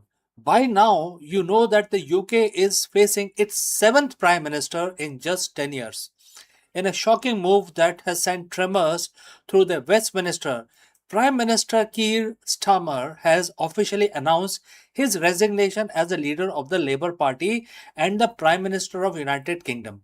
After 2 years of governance marked by economic stagnation, internal party fractures, and mounting public dissatisfaction, Starmer has stepped down to allow for a leadership transition. What is going on here? Let us explore this further. The heavy oak door of the 10 Downing Street has opened once again, but this time it isn't for celebration. It is for a departure of the current Prime Minister Keir Starmer because he has resigned. In the span of just 10 years, the UK has burned through 7 prime ministers. 7. Think about that for a second. That is not just a leadership crisis, that is a systemic failure, a revolving door that seems to have been broken off its hinges. Today, we aren't just talking about the resignation, we are talking about a nation at its breaking point. We're talking about a country caught in a crossfire of unresolved history and struggling economy and an electorate that is frankly exhausted. Today, we are diving into the chaotic, messy, and crucial reality of Britain in 2026. How did we get here? And more importantly, where do we go next? So, friends, if you have reached here so far, please let us know from which city you have tuned in. This will help us determine the reach of our channel. Now, let's continue. The resignation didn't happen in a vacuum. The rumors had been swirling for weeks. The internal polling was toxic. The backbenchers were restless, and the public was checked out. When Stammer walked into that room, the air in Westminster was heavy. There was no grand strategy, no triumph exit. It was an acknowledgement of a reality that everyone in the country had felt for months. The government was paralyzed. You see, the narrative around Stammer's exit isn't just about his specific policies, it's about the burden of the crisis cycle. Every PM for the last decade, during the last decade, has inherited a house on fire, only to pour gasoline on it instead of water. From the shocks of Brexit to the economic aftershock that followed, the office of the Prime Minister has become a poison sort of, a chalice. This wasn't just a political defeat, it was a total collapse of the authority, and when that authority crumbles, the nation follows. To understand why Starmer resigned, we have to talk about the elephant in the room, or rather, the elephant that never left, which is the Brexit. 10 years ago, the country voted to leave the European Union. Many promised that it would be by a new dawn. Instead, it became a decades of negotiation, litigation, and stagnation. We were told it would get done. It never really did. The division created in 2016 did not disappear. They fossilized. They paralyzed the parliament. They split the public. The Sturmer promised a reset. He promised to fix the trade relationships, to stop the infighting. But you cannot fix a foundation that is still shifting. Business sentiment has been battered, investment has been shy, and while the politicians were busy debating the fine prints of the trade deals, the cost of living was quietly and then loudly shredding the middle class. By the time Sturmer took the keys, the country was looking for a savior, but the math just didn't add up. Let's look at the numbers, because at the end of the day, that is what this is all about. It is about your wallet. It's about the price of milk. It's about the mortgage rate, and that have kept the families awake at night. The UK economy is sluggish. We have seen the growth stall, inflation lingers, and the global market look at the London with a mix of pity and concern. When a country changes its leader, as often as some people changes their cars, global investors get nervous. And when they get nervous, they pull their capital. The Sturmer's tenure was supposed to be the stability era. That was the pitch. But the stability requires political capital, and the Sturmer spent his capital trying to please too many factions. He tried to bridge the divide between the traditionalists and the modernizers, the Brexit leavers and the remainers. And trying to please everyone, he ended up pleasing no one. The national crisis isn't just a buzzword, it is the inability to pass long term policy because the government is always one scandal away from a leadership challenge. So here we are, June 2026, a vacancy at number 10 once again. So who steps in now? Who steps in into Stammer's shoes? Who wants the job? And more importantly, who can do this job? We are facing a leadership race that will likely be more about survival than vision. The next person to step into that office will inherit the same problems: the fractured economy, the divided public, and the parliament that has forgotten how to work together. The question isn't who will be the eighth prime minister. The question is, can the eighth prime minister survive? When I say eighth prime minister, which is the eighth prime minister in last one decade. The British public is tired. They have been promised change for 10 years.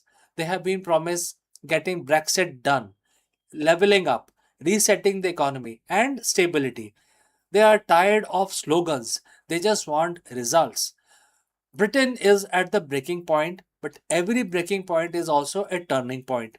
Maybe the cycle of stability forces a change in how the government is run. Maybe it forces a return to real substantive policy over sound bites. Or maybe it is a warning. So, friends, I want to hear from you. We have seen seven leaders in a decade. Has the system failed, or is it the just the price of modern democracy? Drop a comment below and let's keep the conversation civil but be honest. If you found this breakdown helpful, please hit that like button. It helps us getting this analysis to more and more people. And don't forget to subscribe. We will be tracking every development of this leadership race right here. Thanks for watching. Stay informed, and I will catch you again in the next one.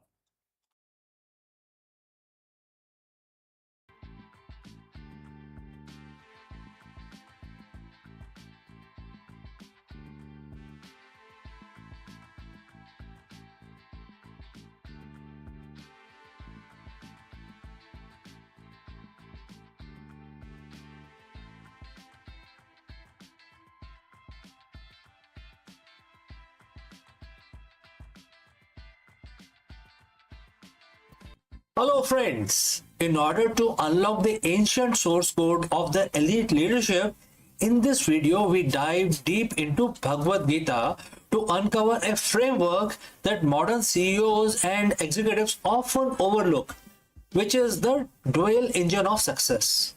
While the most business leaders focus solely on the material, which are KPIs, revenue, and infrastructure, the Gita teaches us that the true power lies in the integration of the material world with the spiritual, which is visionary world. Let's go forward and understand this in more detail. In the world of high-stake business, we are taught to worship the tangible. We track KPIs, we optimize supply chains, we study market volatility, and we obsess over the quarterly earning reports. We are told that if you can't measure it, that means it doesn't exist. But every seasoned CEO knows that there is a ghost in the machine. Why do two companies with the same capital and the same technology yield vastly different results? Why does one founder build a legacy while other just build a bank account? The answer isn't in a management textbook. It's probably given in 7,000-year-old dialogue on a battlefield. Today we are looking at Bhagavad Gita chapter 7 verse 6. It is a verse that defines that very architecture of the existence, and if you look closely, the architecture of the elite organization. So friends, if you have reached this far, please inform us from which city you have tuned in and which language you are watching this video. This will help us determine the reach of our channel. Alright, let's move ahead. The verse reads, and the quote starts, "Know that all living beings are manifested from these two energies. I am the source of the entire creation, and into me it again dissolves." Quote close. Bhagwan Krishna is describing a dual engine. He speaks of two energies, which is Apar Shakti, it stands for lower material energy, and the Parashakti, which is higher spiritual energy. For a CEO, these aren't abstract religious concepts. They are the two wings of your aircraft. Let's look at two energies. The material engine. This is your infrastructure, your hardware, your cash flow, your legal framework, and your data. It is the body of your company. Now, what about visionary engines? This is the consciousness, your corporate culture, your why, your innovation, and the collective spirit of your people. It is the soul of your company. The Gita tells us that you cannot have one without the other. To be a master of the universe or master of the market, you must command both. Let's talk about the material engine. First, in the Gita, this is the realm of the elements. In business, this is the operational excellence. If your material engine is sluggish, your vision doesn't matter. You can have the most spiritual or purpose-driven company in the world, but if your logistic fail or your product is buggy, the creation dissolves. A CEO must be a scientist of the materials. You must respect the laws of economy, the reality of physics, and the hard data of the marketplace. This is the foundation, but it is only half the story. The visionary engine is the Parashakti, the higher energy. This is where most modern leaders fail. They treat their employee like machines and their brand like transactions. Gita teaches that the spiritual energy is the animate of the material itself. It's like another form of material. Think about it. Culture is invisible, trust is invisible, purpose is invisible. Yet, these are the forces that make a team stay late on a Friday night to hit a deadline.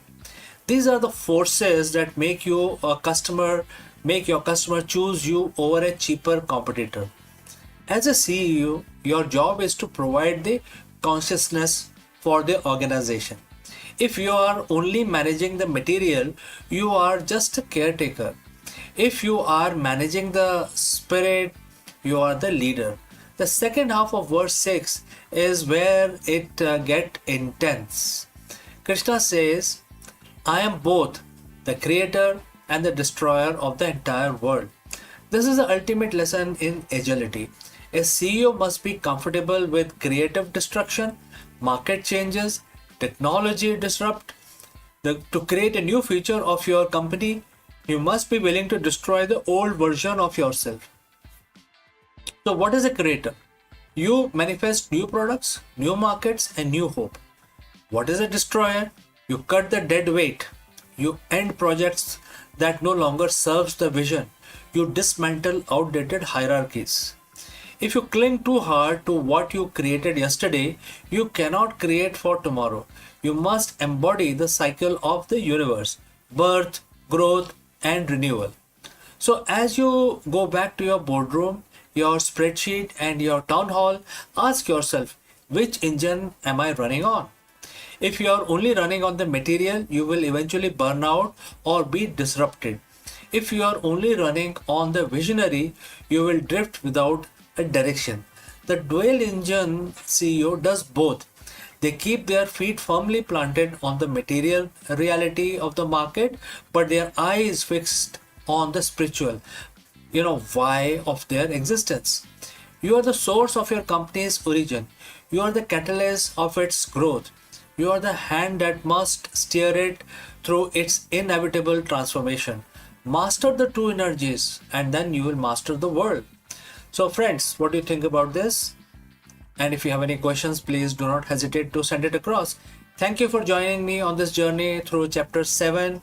Lead with purpose, lead with power. Before I end the discussion today, a word about our affiliate partner. Stop settling for a good enough video. If your built-in laptop camera looks like a grainy mess, it is time for an upgrade. Want to instantly level up your video presence? I like to present the Lenovo Performance FHD webcam. This is a game changer for your desktop setup. Technically, this is packed. It has a very sensitive RGB sensor, very crisp photographs it takes. Also comes with 2 microphones on board, which helps you to record very clear voice in stereophonic format. And these microphones are very sensitive. You can actually move away from the camera up to 2 meters, and these microphones will pick up your voice without any problem. This is a very strong piece. This is very sturdy.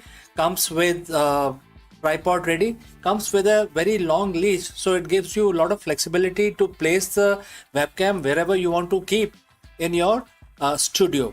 And also it has a swivel base, which is also very handy. So if you want to basically level up your game and you want to pick up this camera at a discount, please click on the link here or scan the QR code. Now let's get back to our video.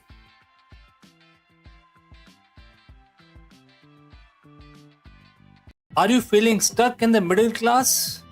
Then this video is your guide to breaking free. We will reveal the hidden financial traps that are keeping you from true financial freedom, and we will also share the actionable strategies to escape 9 to 5 grind. You will learn how to build a passive income stream, invest for long-term growth, and develop a mindset for wealth creation.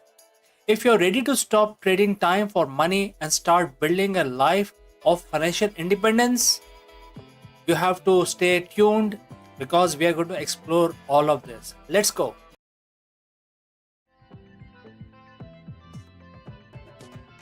Hello everyone and welcome back to the channel.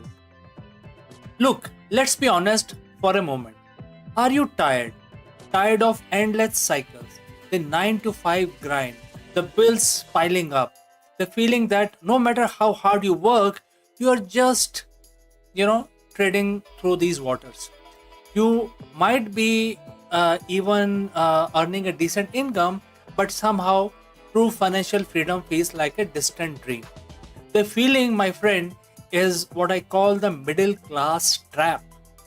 It's a comfortable cage designed by the socialite expectations, clever marketing, and often our own ingrained financial habits.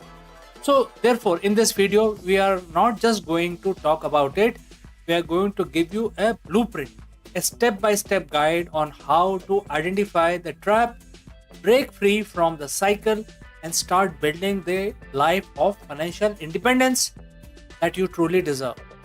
This isn't about getting rich quick, it's about getting rich smart and sustainably. So if you are ready to escape the middle class mindset and build the lasting wealth, stick around because you are in the right place. First, we need to understand what exactly the middle class trap is. It's not a poverty trap, it's a comfort trap. It's an illusion of security that keeps us from taking the necessary risks and making the bold moves required for true wealth. Let's break down the common pitfalls. We have been told to get a good job, work hard, climb the ladder, and that's fine for the security, but it often means trading all your time for money. Your income is capped and your wealth building potential is limited to your working hours. So as your income increases, so do your expenses. New car, big house, more expensive vacations, designer clothes. You feel richer, but you're just spending more. Often, going deeper into debt. You are running faster just to stay in the same place. Credit card debts, car loans, personal loans, student loans. Debt is an anchor that weighs down your financial progress. It steals future earnings and prevents you from investing in your future. We will talk about good debt versus bad debt later, but most middle class debt is a bad debt. Schools don't teach us about investing, compounding interest, or building assets. We learn by trial and error, often making costly mistakes. This isn't your fault, but it is your responsibility to fix it.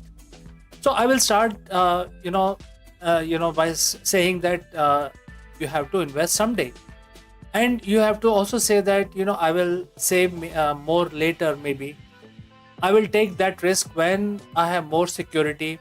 Someday rarely comes. Procrastination is the silent killer of the wealth.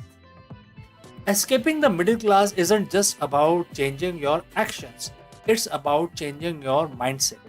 The wealth think differently about money, the risk, and also the time.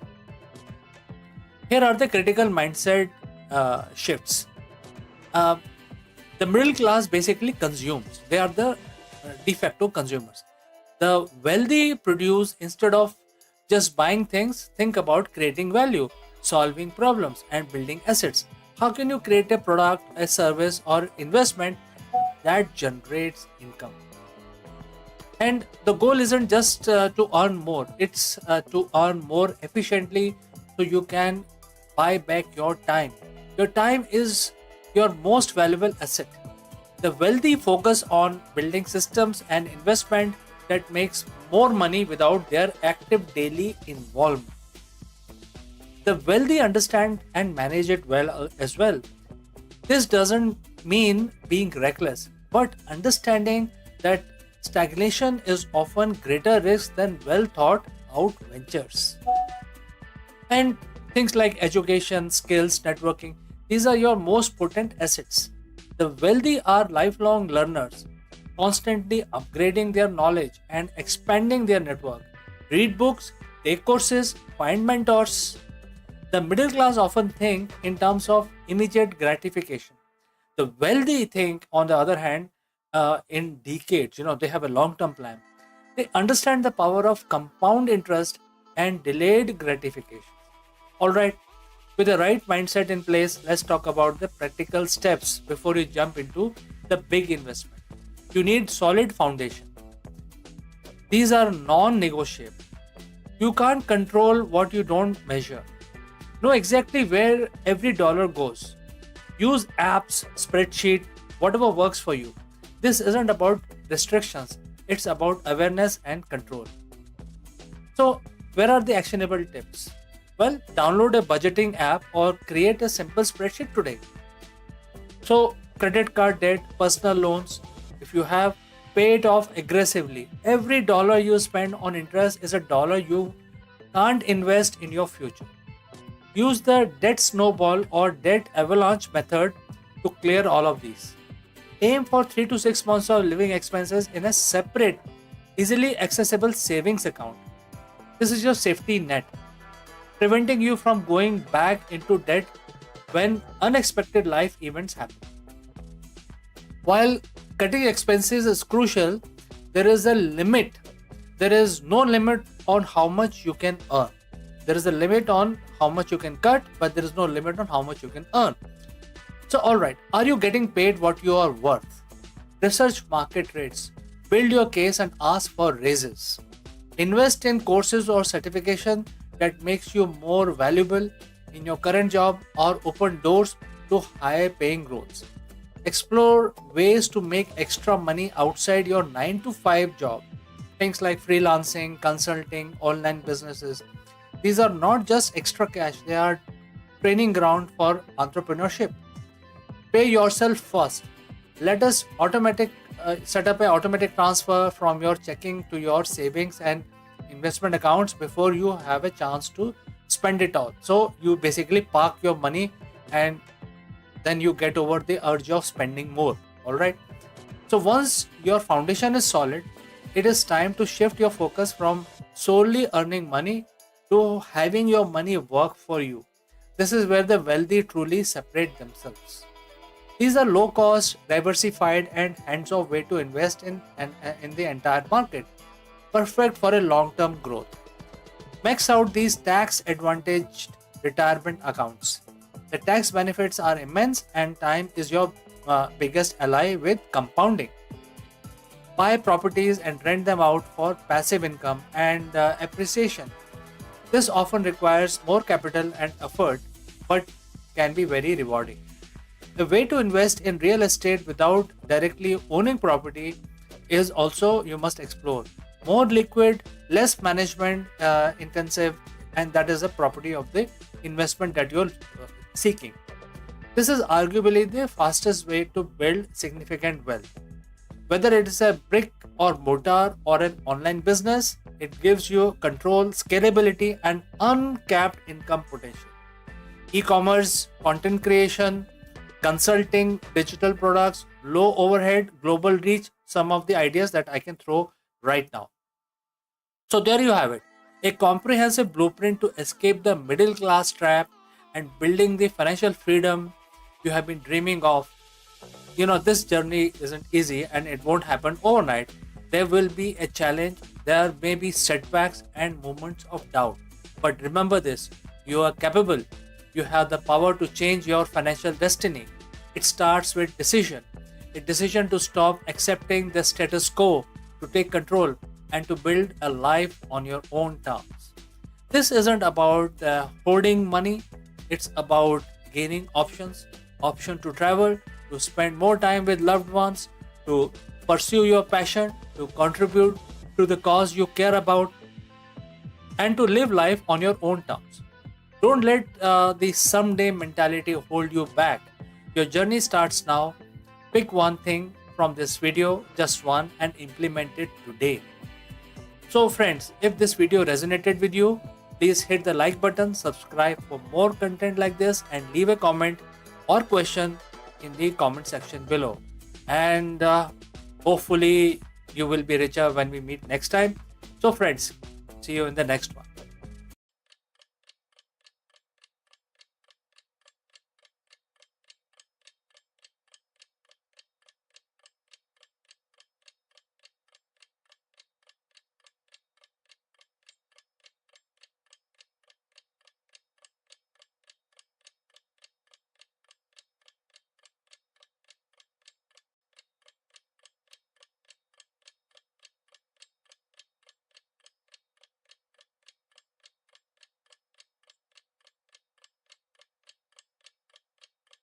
Namaskaram. You're most welcome.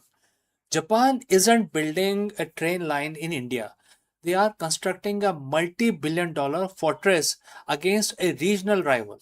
While the world sees high speed rail, Tokyo is actually engineering a strategic geopolitical hedge to reshape the global balance of power. Is this an infrastructure project or a calculated soft power play for dominance? Let's go and explore this further. It is being called a flagship project. It is one of the most ambitious engineering feat in the history of Indian subcontinent. It's 508 kilometers high-speed rail line tearing through the landscape of Western India at a speed of 320 kilometers per hour. But if you look past the headlines about the faster commute and fancy trains, you'll find something much deeper. You'll see Japan isn't just building a train in India. They are betting billions, tens of billions on a geopolitical future that defines the 21st century. Why would Tokyo, a nation defined by its own perfectionist engineering, pour such massive capital into a foreign rail corridor? Is it just business or is it a strategic move to reshape the Indo Pacific? Today, we are going behind the scene of the Mumbai Ahmedabad High Speed Rail or MAHSR to understand why this isn't just a train, it's a geopolitical chess move. First, Let's look at the sheer scale of the project. The Mumbai Ahmedabad high speed rail isn't just a railway line, it's an engineering marvel being built with Japanese Shinkansen technology. We're talking about a 508 kilometers of track, mostly elevated, cutting through Maharashtra, Gujarat, and the Union Territory of Dadar and Nagar Haveli. This project is the first of its kind in India to use the full span launching method for bridge construction, a technique that is significantly speed up the progress. And the challenges, what are the challenges? They are immense. From India's first ever undersea rail train to earthquake detection system, this is a masterclass in technology transfer. Japan didn't just sell the tech, they are training the workforce, setting the operational standards, and helping build the High Speed Rail Training Institute in Vadodara. It's a full package commitment. Now, why the obsession with this specific project? You have to look at the map. In the current geopolitical climate, the Indian-Japanese partnership is one of the most critical relationship in Asia. Both nations are committed to a free and open Indo-Pacific. Japan's foreign policy is shifting. By anchoring their economic power in India, the world's most populous nation, Japan is creating a counterweight to the regional assertiveness in Asia. This is about building a resilient, rule based regional framework. When Prime Minister Takahashi and Prime Minister Modi label this as the flagship project, they aren't just talking about a train, they are signaling to the world that India and Japan are locked into a long term, deep, and unbreakable strategic alignment. It's not just about security, there is a massive economic incentive. Japan is looking to diversify its supply chains and find new massive markets for its expertise. India's Make in India initiative is a perfect playground for this. Japanese firms aren't just selling trains, they are entering a market that is hungry for infrastructure. During recent summit, the two nations set a goal to attract 10 trillion yen, that is roughly $68 billion dollars, in Japanese private investment in India over the next decade. This rail project acts as the signboard. If Japan can successfully build a bullet train system in India, they prove they can build anything in the world's most challenging market. The investment goes even further. Japan is heavily involved in northeastern region of India, supporting road networks, bridges, and disaster risk reduction. This is crucial for India, which is like a Act East policy, and it creates an industrial value chain connecting India directly to regional partners like BIMSTEC. This is a holistic approach. Japan is betting on India's future, not just transportation, but in AI, defense technology, clean energy, etc. It is a 360-degree partnership. They are creating a relationship where their economies are so intertwined that success for one is inherent tied to the success of the other. So, is Japan secretly investing? Maybe the word secret is too dramatic. It's more that the strategic intent is often overshadowed by the sheer scale of the construction. This is a massive multi decade bet on the rise of India as a global economic powerhouse. By investing billions today, Japan is securing a partner for tomorrow.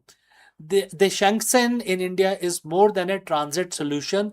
It is the track upon which the future of Indo-Pacific is being laid down.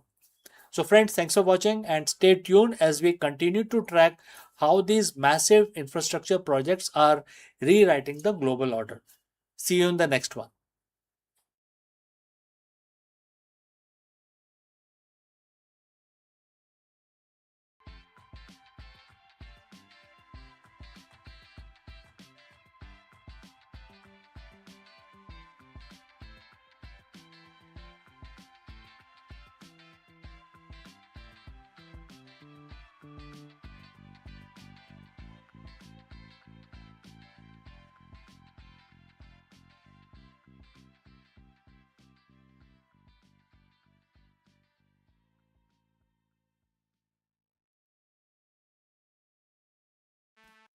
Hello, friends. Let me ask you, is the Big Bang singularity a myth? For decades, Einstein's general relativity and the quantum mechanics have been at war. While Einstein explained the cosmos and the quantum mechanics explain the subatomic, they break down at the very beginning of the time. Enter quadratic gravity, the potential missing piece that could finally unify the physics. In this video, we dive deep into the recent breakthrough in quadratic gravity. Unlike standard general relativity, which leads to impossible singularity, quadratic gravity introduces higher order terms. This mathematical addition might prevent universe from being hitting a zero, suggest a smooth finite origin of our cosmos. Let us explore this further. For over 100 years, we have lived in Einstein's universe. His theory of general relativity is a masterpiece. It explains how gravity shapes galaxies, bend light, and keep time ticking. But if you rewind the cosmic clock back to 13.8 billion years, Einstein math does not do anything. In fact, it does something terrifying. It breaks down. At the very moment of the Big Bang, the general relativity point to a singularity, a point of infinite density and zero volume. In physics, infinite usually means we have missed something. It's a keep out sign posted by the universe.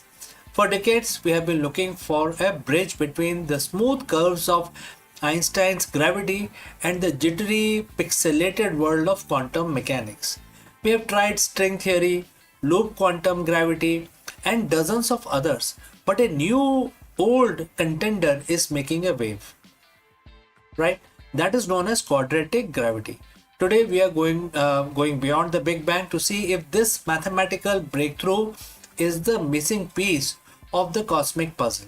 So friends, if you have reached this far, please inform us from which city you have tuned in and in which language you are watching this video. This will help us determine the reach of our channel. Alright, let's move ahead. To understand the solution, we have to understand the failure. Einstein's gravity is based on Einstein-Hilbert action. In simple terms, it says that the matter tells space how to curve, and space tells matter how to move. This works perfectly for planets and stars. But when compress the entire mass of the universe into a smaller space than an atom, gravity becomes infinitely stronger. In the standard model, this leads to mathematical blow-up. This is where the quantum mechanics usually steps in. But gravity is a non-renormalizable factor here, or a component. When physicists try to apply quantum rules to gravity, they get nonsensical result, which are infinite probabilities that makes it impossible to calculate anything. Gravity and quantum mechanics are like two languages that refuse to be translated together. So how does the quadratic gravity fix this? It does something deceptively simple. In Einstein's original equation, the math only cares about the linear curvature of the space. Quadratic gravity says, what if we add the square of that curvature to the equation? In the world of math, these are called the higher derivative terms. At the scale of our solar system, these terms are so tiny they are almost invisible. Einstein's original math still rules the day. But as you get closer to Big Bang, where curvature becomes extreme, these quadratic turns on and they act like a cosmic buffer. Instead of letting the universe collapse into a single infinite point, these terms create a repulsive effect or smoothing mechanism. Think of it like a car suspension. On a flat road, you don't feel the spring. But when you hit a massive pothole, the Big Bang, the spring compresses and prevents the car from bottoming out. Quadratic gravity prevents the universe from bottoming out into a singularity. The most exciting part is this theory is renormalizable. In the year 1970, physicist Stella Still provided or proved that by adding these quadratic terms, the infinities in quantum gravity actually cancels out each other. For the first time, we had a version of the gravity that could play by quantum rules. So, what does this mean for the Big Bang? If the quadratic gravity is correct, there was no beginning in the way we think of it. There was no point of zero volume. Instead, the universe might have reached a maximum density and then transitioned smoothly or even bounced from a previous state. It suggests a smooth origin, a universe that is finite, calculable, and most importantly, logical. It removes the magic of singularity and replaces it with elegance of higher order geometry. So, is the quadratic gravity the missing piece? It's not without its own problem. Some physicists worry about the ghost, mathematical states that have negative probability, which could then threaten the stability of the theory. But the recent work in phacons and a new mathematical framework are starting to bust these ghosts. We are currently in the golden age of cosmology with new telescopes and the gravitational wave detectors. We are looking closer to the echoes of the Big Bang than ever before.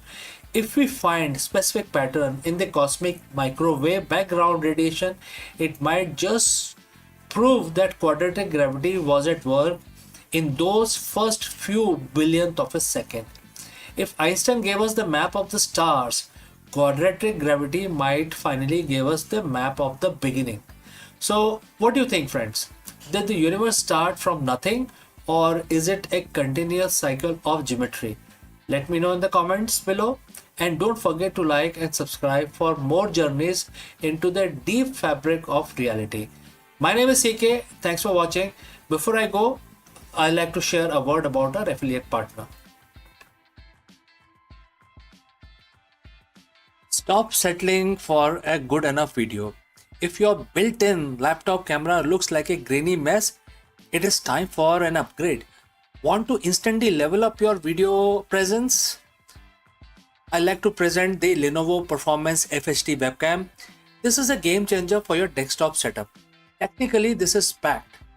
It has a very sensitive RGB sensor, very crisp photographs it takes. Also comes with two microphones on board, which helps you to record very clear voice in stereophonic format. And these microphones are very sensitive. You can actually move away from the camera up to 2 meters, and these microphones will pick up your voice without any problem. This is a very strong piece. This is very sturdy. Comes with tripod ready. Comes with a very long leash, so it gives you a lot of flexibility to place the webcam wherever you want to keep in your studio. And also it has a swivel base, which is also very handy. So if you want to basically level up your game and you want to pick up this camera at a discount, please click on the link here or scan the QR code. Now let's get back to our video.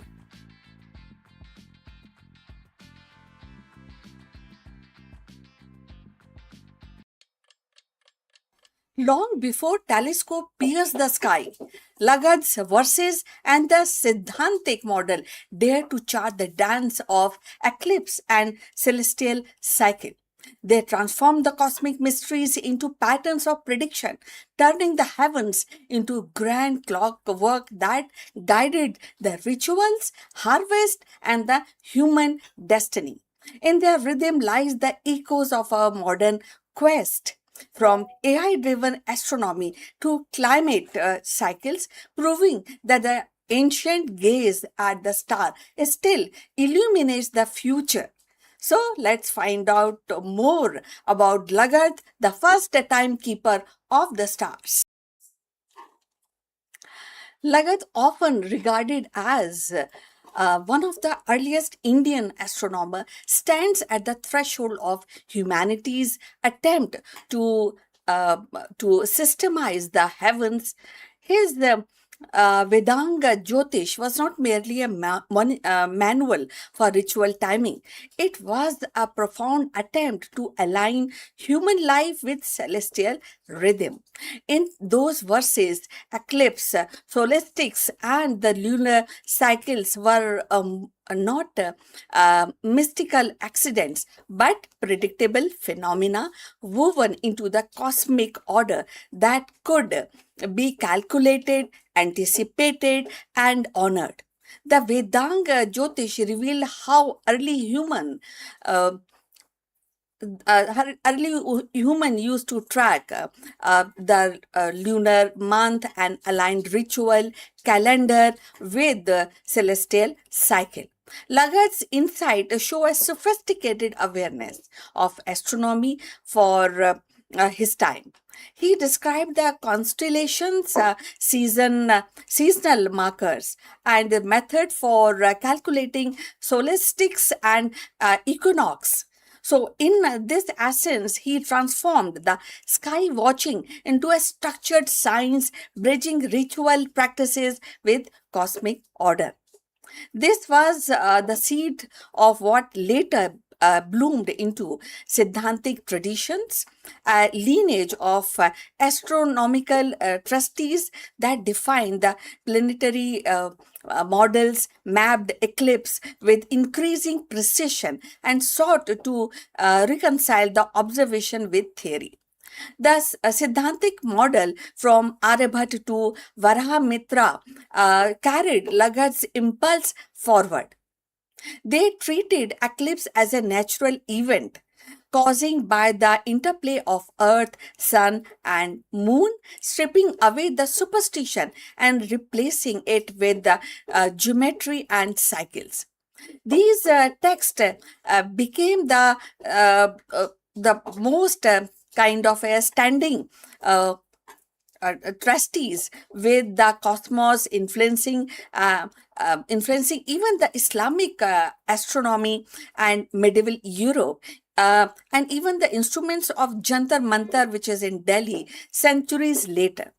So they were not static sculptures, but evolving framework, absorbing new observations and recalibrating the celestial clock.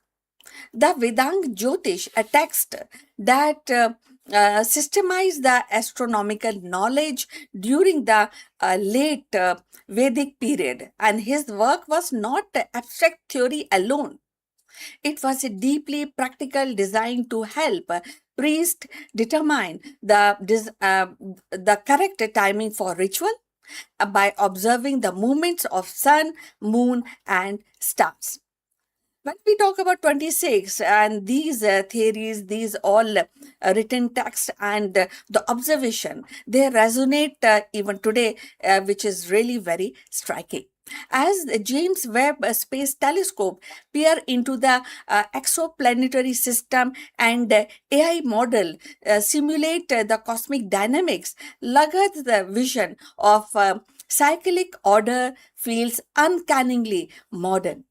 So, his insistence that the ritual, agriculture, and the society must be synchronized with celestial cycle even mirror today's quest for sustainability, where the climate model, satellite data, and ecological rhythm demand human alignment with the planetary system.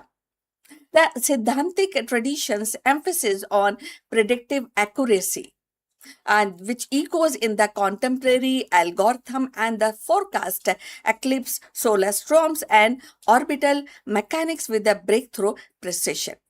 So, beyond science, these ancient trustees remind us of humanity and its versus its practices in an age where the technology attempts us to dominate the nature. Lagarde's cosmic whisper of coexistence, the eclipse. So that is also very, very important when these actually all trustees, all ideas and observation, which were actually established way before all these modern science evolved. So all the basis of or the modern science actually take which is built on the nested theories which is being established by Lagat way back in antiquity in India. So when going forward, the eclipse once feared became a calculable wonder. Today, it is the spectacle that unites millions across the continent. The cycle he mapped reminds us that the progress is not linear but rhythmic. The civilization rise and fall is pattern as old as the stars. So, looking ahead, the impact of Lagat's and Siddhantic model lies in their fusion of observation, ritual, and philosophy. They offer a template for integrating science with culture, prediction with meaning. As humanity prepares for the lunar bases, Martian calendar, and interstellar voyages, the question of how to live in harmony with celestial cycle will resurface again and again, even in the future. So, Lagat's ancient verses may yet inspire a future where the cosmic order guide not only the ritual but the ethics of exploration. So, friends, if you have reached this far, please inform us from which city you have tuned in and which language you are watching this video. This will help us to determine the reach of our channel. So, let's continue with this interesting discussion. So, we were talking about Lagat's profile when we talk about interstellar exploration and the cosmic and the stars. So the theory, the story of eclipse and the cycle is not confined to dusty manuscripts. So it is live in 2026 in telescope, in climate model, in collective awe of sky watchers.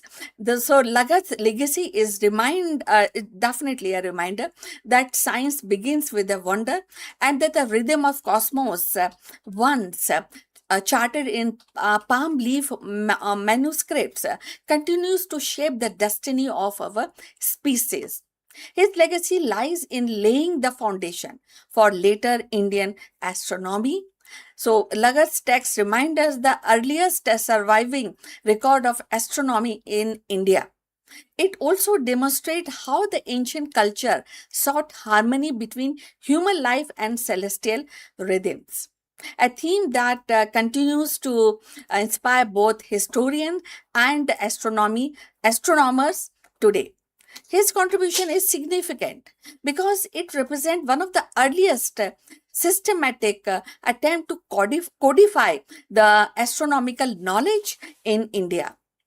By arranging this knowledge into a structured text, Lagat helped establish the astronomy as a scholarly discipline and linking ritual practice with celestial observation. This synthesis of science and spirituality became a hallmark for ancient Indian thought. For from rituals fire the cosmic cycle, Lagat's vision still burns bright, reminding us that the wisdom of star is as eternal as sky itself. Though the centuries have passed since Lagat the first mapped the heaven, his vision endures. By turning ritual into rhythm and starlight into science, he gave India its earliest astronomy a legacy that still guide our understanding of cosmic order. So, in every calendar, in every calculation of time, echoes the wisdom of the sage who saw the universe not as a chaos but as a harmony. So now we have come to the end of this discussion, and please like and subscribe our channel, and we look forward your comments on this topic. In case if you want to add more on Lagat's legacy, we will be happy to read and share. So see you in the next one. Take care. Bye.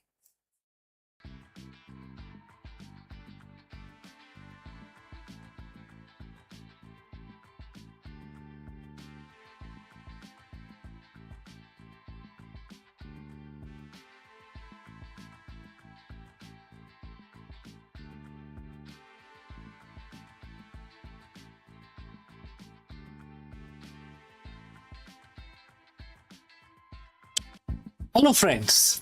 The big question that we want to answer today is that the next industrial revolution happening in deep space? Very profound question. While the world has been focused on the AI boom, a silent titan has been emerging in the labs. And this is known as Mars Plasma Thruster. Forget the silicon gold rush. The real treasure is being found in the vacuum of space. In today's video, we dive deep into the trillion-dollar engine and explore why plasma propulsion is no longer a science fiction, but the backbone of the next global economic era. From slashing the cost of satellites deployment to enabling sustainable deep space logistics, plasma tech is disrupting the global tech market and shifting the scales of geopolitical leadership. We break down the cosmic infrastructure that will define the 2030s and beyond. Let's go. While the world has been looking down at their phones, distracted by the latest AI chatbot and the fluctuating prices of the tech stock, a silent revolution has been brewing in the vacuum of space. We have spent the last decade obsessed with that cloud, but the next trillion-dollar industry isn't made of software. It's made of fire, or more accurately, plasma. In the history of humanity, every great economic gold rush was preceded by a breakthrough in transportation. In the 19th century, we had the steam engine, which opened up the frontiers. In the 20th century, we had the jet engine, which shrank the globe, and the entire earth is now known as a global village. But we stand here in 2026. We are facing a wall. Our current rocket technology, which is based on chemical propulsion, is essentially just a fancy way of blowing things up to push ourselves forward. It's heavy, it is inefficient, and it is the reason why the trip to Mars still feels like a suicide mission. Enter the plasma thruster, specifically the high power variant being designed for a Mars run. This isn't just a faster engine, it is a cornerstone of what we call the cosmic infrastructure. Today we are going to pull back the curtain on why this technology is the trillion dollar engine, and why it's sparking a geopolitical and economic race that will redefine the global leadership for the next century. So friends, if you have reached this far, please inform us from which city you have tuned in and in which language you are watching this video. This will help us determine the reach of our channel. Alright, let's proceed further. To understand the gold rush, we have to understand the tool. Most of us grew up watching the space shuttle or the Saturn V massive towers of fire. Those are the chemical rockets. They work by burning fuel to create a massive amount of thrust in a very short time. It's a great equipment for getting off the earth, but traveling through space, it's like trying to drive across a continent in a car that has 5,000 gallon tank, but only got 2 miles per gallon, right? So plasma thruster, often called the iron engines, are specifically the VASIMR, VASIMR, which stands for Variable Specific Impulse Magnetoplasma Rocket, operate on a completely different principle. Instead of burning fuel, they use electricity, often from the solar panels or the small nuclear reactor, to turn a gas like argon or xenon into plasma. Plasma is the fourth state of matter. By using the powerful magnetic field, the engine accelerates this plasma to incredible speed, up to 50 kilometers per second. Now, here is a magic trick. A plasma engine doesn't have the raw power to lift a house off the ground, but once you are in the vacuum of space, it is the ultimate marathon runner. It can stay on for months, constantly accelerating. While a chemical rocket is a sprint, the plasma engine is a bullet train. It can cut a trip to Mars from 9 months down to just 3 months. But for the tech market, the speed isn't even the most exciting part. It is the efficiency. Because of the because of these engines require fraction of the propellant, we can finally stop sending fuel into space and start sending payload. And in business, payload is profit. So let's talk numbers. Why $1 trillion? Right now, the space economy is valued at roughly $600 billion. Most of that is satellite GPS satellites, communication satellite, and weather satellites, etc. Also military satellites, but we are not counting those. But there is a bottleneck. Satellites are disposable. Once they run out of fuel to stay in their proper orbit, they become expensive space junk. Plasma thruster changed the math of space logistics. Imagine a fleet of space tugs, a small plasma powered vehicle that can move from orbit to orbit, refueling satellites, repairing them, or moving them to new positions. This isn't just a niche service, it is the birth of an orbital economy. When the cost of moving things in space drops by 90%, industries that were once impossible suddenly becomes inevitable. Think about asteroid mining. A single metallic asteroid can contain more platinum and gold than has ever been mined in human history. But you can't bring a 500-ton rock back to Earth using chemical rockets. The fuel cost would bankrupt you and before you left the atmosphere. With plasma propulsion, however, you have the slow and steady torque needed to move massive amount of raw material across the solar system. And this is a tech gold rush. The winner just won't be one who finds the gold. It will be the one who owns the infrastructure, the engines that make the trade routes possible. This brings us to the showdown. Who is going to own this infrastructure? Very big question. For decades, space are playground of the superpower, the US and Russia. But the plasma revolution has leveled the playing field and at the same time raised the stakes. We are seeing a three-way race. And which are the titans? NASA and the European Space Agency are betting big on nuclear-enabled plasma propulsion for 2030's Mars mission. Who are the disruptors? Private companies like SpaceX, Blue Origin, smaller startups like Ad Astra are moving at Silicon Valley speed, aiming to commercialize these thrusters for satellite constellations. And who are the new contender? Nations like India and China are aggressively investing in electrical propulsion systems. India's ISRO, for example, has become a world leader in cost-effective satellite launches. If they can crack the code on high-efficiency plasma engines, they won't just be launching satellites for others. They will be managing a high ground of the global internet and defense network. Global leadership in the 21st century is no longer just about who has the most aircraft carriers. It's about who controls the cosmic toll booths. If a nation or a corporation owns the primary plasma transport network, they effectively control the flow of data, resources, and security for the entire planet. And this is why the Mars thruster isn't just a piece of hardware, it is a geopolitical chess piece.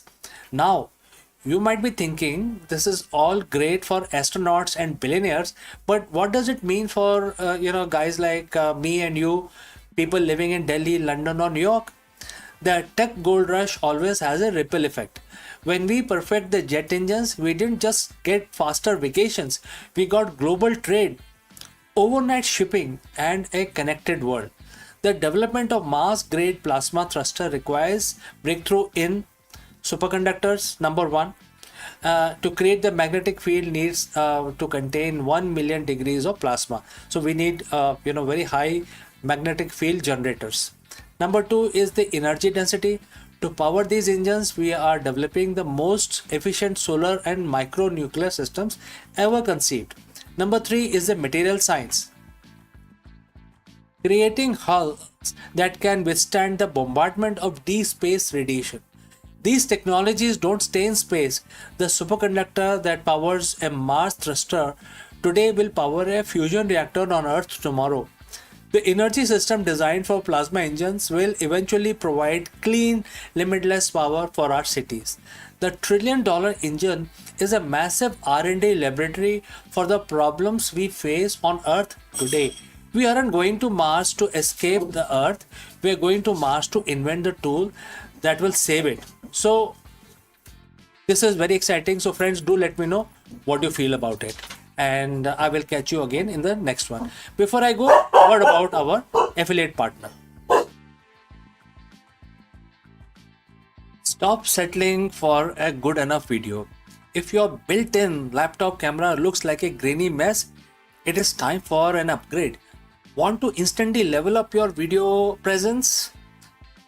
I like to present the Lenovo Performance FHD webcam. This is a game changer for your desktop setup.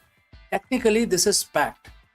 It has a very sensitive RGB sensor, very crisp photographs it takes. Also comes with two microphones on board, which helps you to record very clear voice in stereophonic format.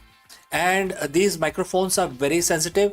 You can actually move away from the camera up to 2 meters and these microphones will pick up your voice without any problem.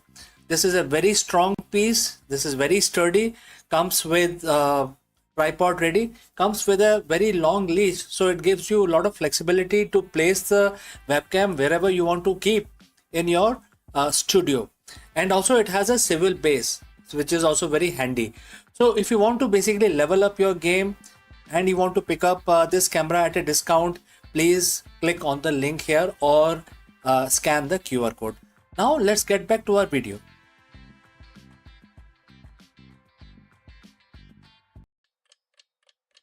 Hello friends, Namaskaram. You're most welcome.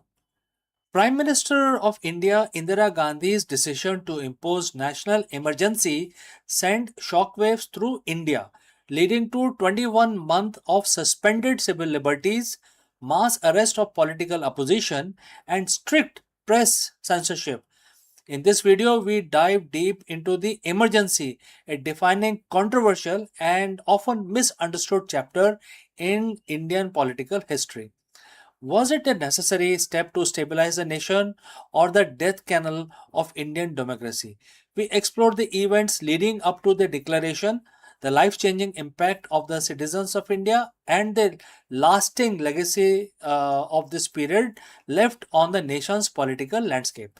Let's go. It was a quiet night in June 1975. The homes across India, families were turning into the All India radio, expecting the usual news. But on the morning of June 26th, the broadcast was different.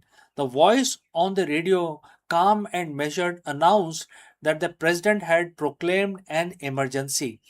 Civil liberties were suspended, the press was censored, and the political opposition, they were being rounded up as we speak. That was a voice that mentioned during the All India radio transmission.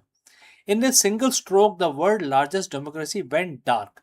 For 21 months, India lived under a shadow. Today, we aren't just looking at history, we are looking at the warning.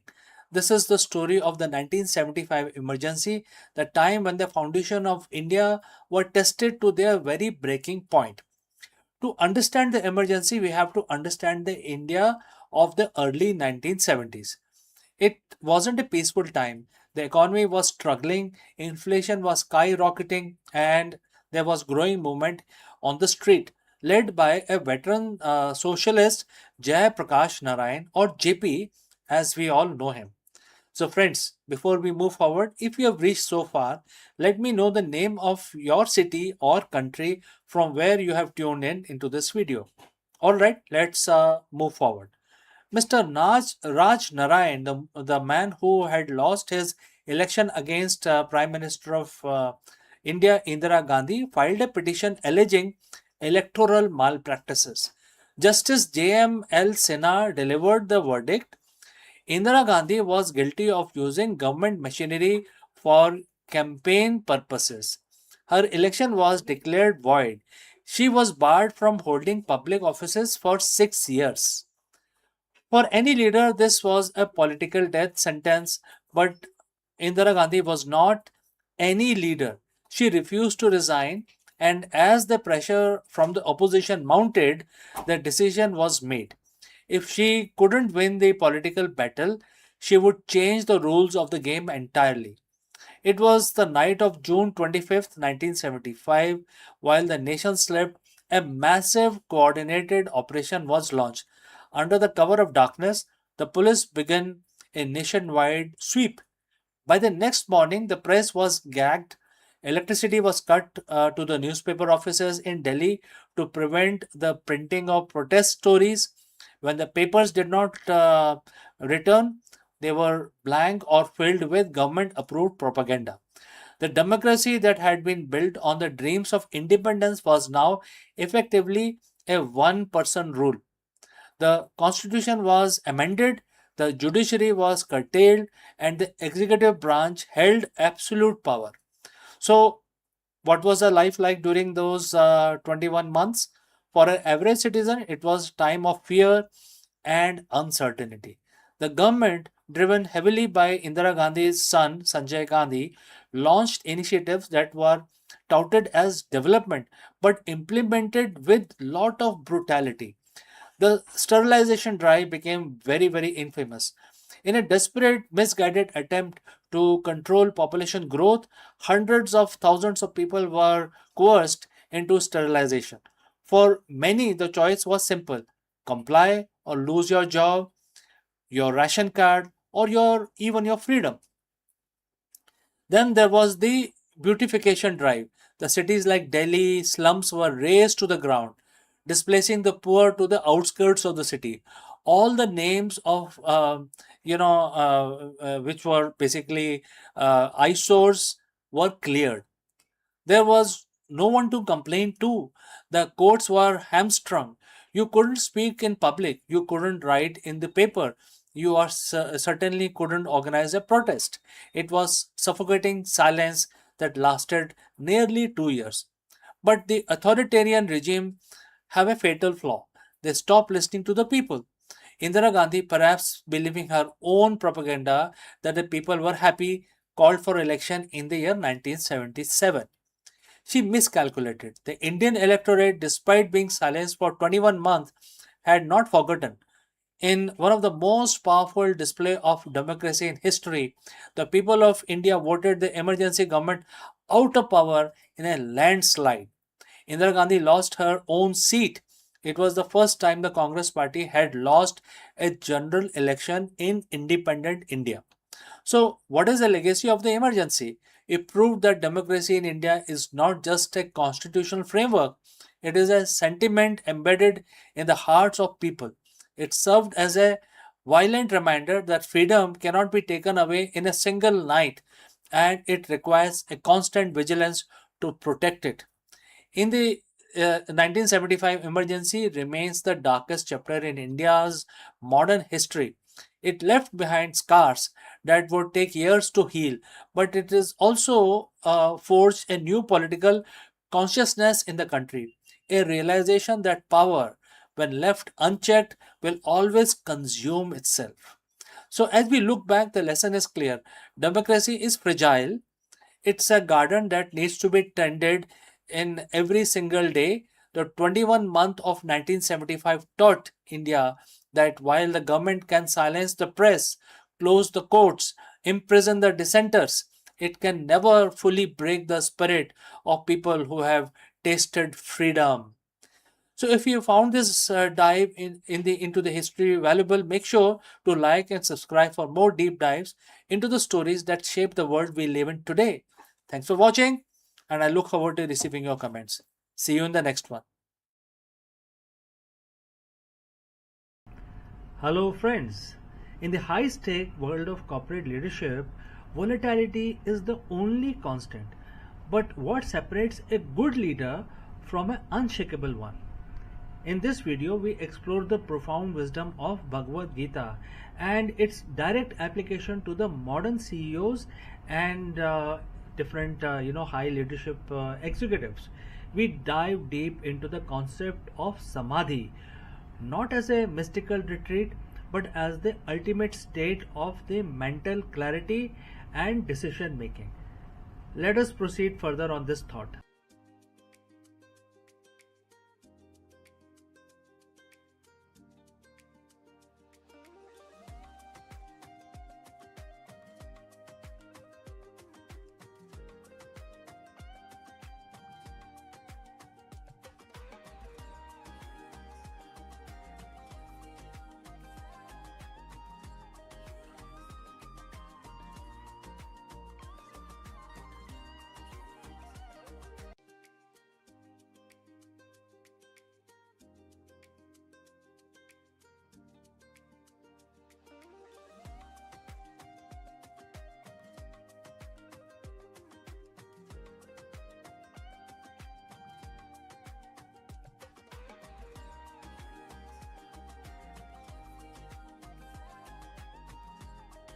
Friends, let me ask you, can the ancient wisdom solve the modern CEO's greatest challenge? Well, in this episode of our leadership series, we dive deep into Bhagavad Gita to uncover a blueprint of what we call the strategic liberation. For a high stake executive, liberation isn't about escaping the boardroom. It's about operating within it with total clarity, unshakable focus, and a mind free from sense of cognitive bias and ego. Let us explore this further. In the world of high stake business, we talk about freedom. We in fact talk a lot about freedom and market freedom, financial freedom, the freedom to innovate. But for the modern CEO, the reality is often opposite. You are tethered to the stock ticker, bound by the expectations of the board, and often a prisoner to your own decision making loop. We call this the invisible ceiling, the point where your intelligence and hard work cannot take you any further because your mind is too cluttered with the noise of the trade. But what if there was a way to achieve a state of strategic liberation, a state where you operate with absolute clarity, where your decisions are not reactive but visionary? Over 7,000 years ago, a roadmap for this exact state was laid out in a dialogue on a battlefield. Today we are looking at Bhagavad Gita chapter 5 verse 17. It's not just a spiritual mantra, it is the ultimate executive manual for the 21st century. Those whose intellect is merged in Him, whose mind is one with Him, who are established in Him, for whom He is the supreme goal, their sins being dispelled by knowledge, go to the state from which there is no return. Well, this is a quote and translated into English. So friends, if you have reached this far, please inform us from which city you have tuned in and in which language you are watching this video. This will help us determine the reach of our channel, and I will also know who's watching and who's not. Now let's proceed further. To a CEO, this might sound like a religious abstraction, but let's translate this into leadership language. The words identify 4 pillars of focus. First, intellect. What is the intellect? Your strategic analytical power. Next, mind. Your emotional intelligence and focus. Third, establishment. Your core values and conviction. Fourth, the goal. Your ultimate vision or the North Star. So the Gita suggests that when these 4 are aligned with supreme truth, or in the business terms, a transcendental purpose, you reach a state of no return. In business, that is a definition of the legacy. One of the most striking phrases in this verse is the sin destroyed by knowledge. In a boardroom, we don't use the word sin, but we do use word error. In this context, sin refers to the mental impurities that could cloud judgment. Ego, attachment to a specific outcome, fear of failure, cognitive biases, etc. Think of these as the cognitive debt. Every time you make a decision based on your ego rather than data point, you base on how we have always done it rather than the truth. You accrue debt. This debt slows your company down and it creates a friction. So the Gita says this debt is destroyed by knowledge, not just information. We have plenty of that, but realized knowledge is missing here. This is the ability to see the market, your competitor, your own team exactly as they are, without distorting the lens of your own desires or fears. When knowledge destroys error, liberation begins. The verse ends with bold promise, the path of liberation where there is no rebirth. The spiritual terms, this is the moksha. In the boardroom, this is the high performance flow state. No rebirth means you stop repeating the same mistake. Have you ever noticed that how some companies seems to hit the same wall every 5 years? The same culture issues, the same product, market fit struggles, the same leadership turnover, and that is a cycle of rebirth in business. The strategic liberation means moving past those cycles. It means your leadership has evolved to a point where you are no longer a manager of crisis, but a creator of realities. You have reached a level of clarity where you don't have to go back to the old ways of struggling. You are no longer reacting to the waves. You are the ocean yourself. So how does you apply Gita 5.17 on a Tuesday morning before a merger or a product launch? I have few tips for you. First, fix the intellect. Start your day by detaching from the outcome. Focus entirely on the integrity of the strategy. Next, dissolve your ego. Ask yourself, am I making this choice to be right or to be effective? If it is to be right, that's the sin. And the verse mentions this very clearly. Let knowledge dissolve it. Right? Next is establish the North Star. Ensure your supreme goal isn't just this quarter's earning, but a purpose that provides value to the world. When your goal is supreme, your stamina becomes infinite. True leadership isn't about control, it's about alignment. Chapter 5, verse 17 of Bhagavad Gita teaches us that when our intellect, mind, and faith are fixed on a truth higher than our own, we become liberated from the friction of the corporate world. We move beyond the boardroom. We stop being driven by the fear of loss and start being pulled by the power of vision. This is the strategic liberation. That is the path of the sage leader. The question isn't whether you can afford to learn these lessons. The question is, can you afford the rebirth of your past mistakes, and what happens if you don't? My name is CK, and this has been a look into the timeless wisdom of Gita for the modern executive. Thanks for joining live. Thanks for listening. Before we move on to the next video, a few words about our affiliate partner. Stop settling for a good enough video. If your built-in laptop camera looks like a grainy mess, it is time for an upgrade. Want to instantly level up your video presence? I like to present the Lenovo Performance FHD webcam. This is a game changer for your desktop setup. Technically, this is packed. It has a very sensitive RGB sensor, very crisp photographs it takes. Also comes with 2 microphones on board, which helps you to record very clear voice in stereophonic format. And these microphones are very sensitive. You can actually move away from the camera up to 2 meters and these microphones will pick up your voice without any problem. This is a very strong piece. This is very sturdy.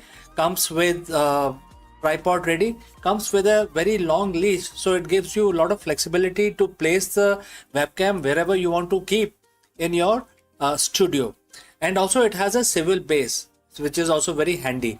So if you want to basically level up your game and you want to pick up this camera at a discount, please click on the link here or scan the QR code. Now let's get back to our video.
Hello friends. By now we know that the 21-hour marathon peace talk between US and Iran have officially collapsed. What does this mean for the global stability and your wallet as well as mine? Therefore, in this video, we break down the dramatic failure of the Islamabad Peace Summit, where Vice President J.D. Vance and the Iranian negotiators failed to reach a ceasefire after nearly 21 hours of high-stake diplomacy, following the expiration of the temporary 2-week ceasefire. The Middle East is now bracing for the return to active hostility and a massive economic ripple effect. Let us discuss this further. It's being called the most consequential 21 hours in the modern diplomacy. In a high-stake hotel room in Islamabad, Pakistan, the world held its breath as the Vice President J.D. Vance and the Iranian negotiators sat face to face for the first time in decades. What was the goal? The goal was very set: to stop a war that has already crippled global trade and brought the Middle East to its knees. But as of this morning, which is April 13, 2026, the silence from the Serena Hotel was broken by a single devastating sentence from the US delegation: no deal has been reached. The temporary 2 weeks ceasefire has now also expired. The peace deal has collapsed. And as the diplomats head back to the airport, the markets are already reacting. Oil is spiking, gold is hitting record high, and the drums of war are beating louder than ever. Today we dive deep into understanding what exactly is going on and why the Islamabad Peace Summit failed, and what this means for the global economy as we brace for the fallout. So friends, if you have reached this far, please inform us from which city you have tuned in and in which language you are watching this video. This will help us determine the reach of our channel, and I will also know who is watching which segment, etc. Now let's proceed further. To understand why this failed, we have to look at the clock. The talks began with a glimmer of hope. President Trump had sent high-powered team headed by Vice President J.D. Vance, Special Envoy Steve Witkoff, and Jared Kushner. They were meeting an Iranian delegation led by Mohammad Bagher Kalibaf.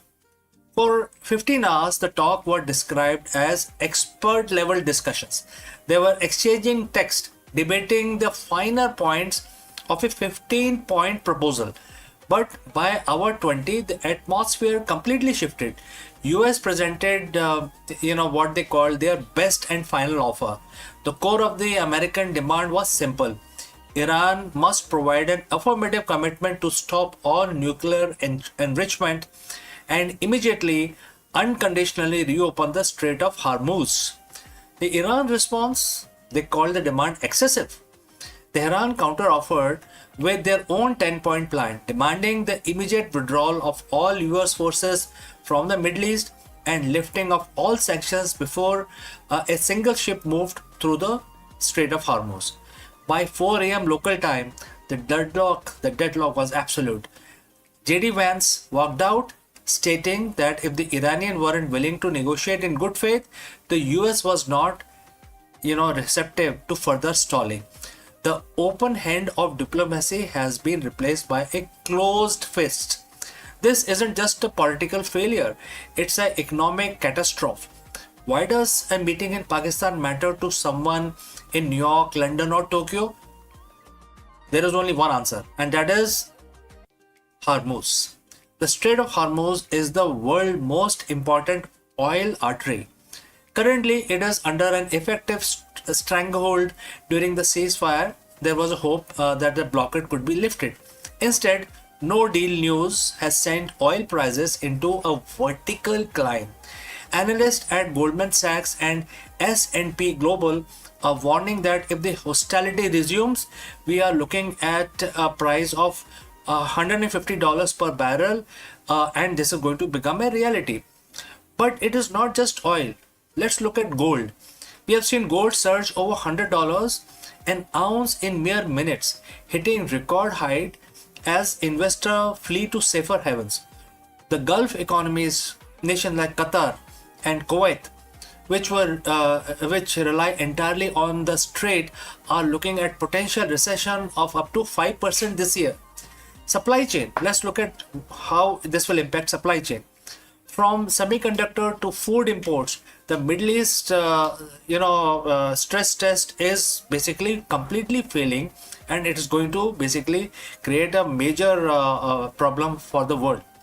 Iran has already struck Amazon data centers in Bahrain and UAE earlier this year. With the peace deal dead, tech giants like Microsoft and Google are reportedly considering their entire presence in the region. We are witnessing the de-globalization of the Middle East in real time. So what happens tomorrow? What happens today? 2 week ceasefire is officially over. President Trump has already stated that he is ready to open the strait with or without Iran's cooperation. On the ground that the situation is volatile, Israel has agreed to talks with Lebanon but refused to speak with Hezbollah. In Iran, hardliners are already claiming victory, saying they forced the US to the table and gave up nothing. Well, military buildup is staggering. The US has erected missiles launchers at Qatari airbase, and second aircraft carrier is moving into Gulf. On the other side, Iran has deployed advanced Chinese anti-stealth radar system. The Epic Fury war, as some are calling it, as no longer a threat, it's a renewed reality. If a single spark hit a tanker in the next 48 hours, the limited conflict could transform into a regional issue that involves every major power on earth. Diplomacy is a game of red lines, and in Islamabad, both sides finally hit them. The US won't accept a nuclear Iran. Iran won't accept a US policed region. We are entering a period of extreme uncertainty. The failed peace deal of 2026 will likely be remembered as a moment the world realized that the old rules of Middle Eastern diplomacy are officially broken. For now, keep an eye on the oil stickers and the troop movement in Pakistan and also in Oman. The next move won't be made by a diplomat in a suit. It will be made by commanders in cockpit. So friends, what do you think? Was the US too rigid in their demands, or is Iran simply playing for the time while the world's economy burns? Let me know in the comments below. This is a developing story, and we will be here to bring you the update as that happens. Don't forget to subscribe and hit the bell icon. In a world that's this volatile, staying informed is our only hedge.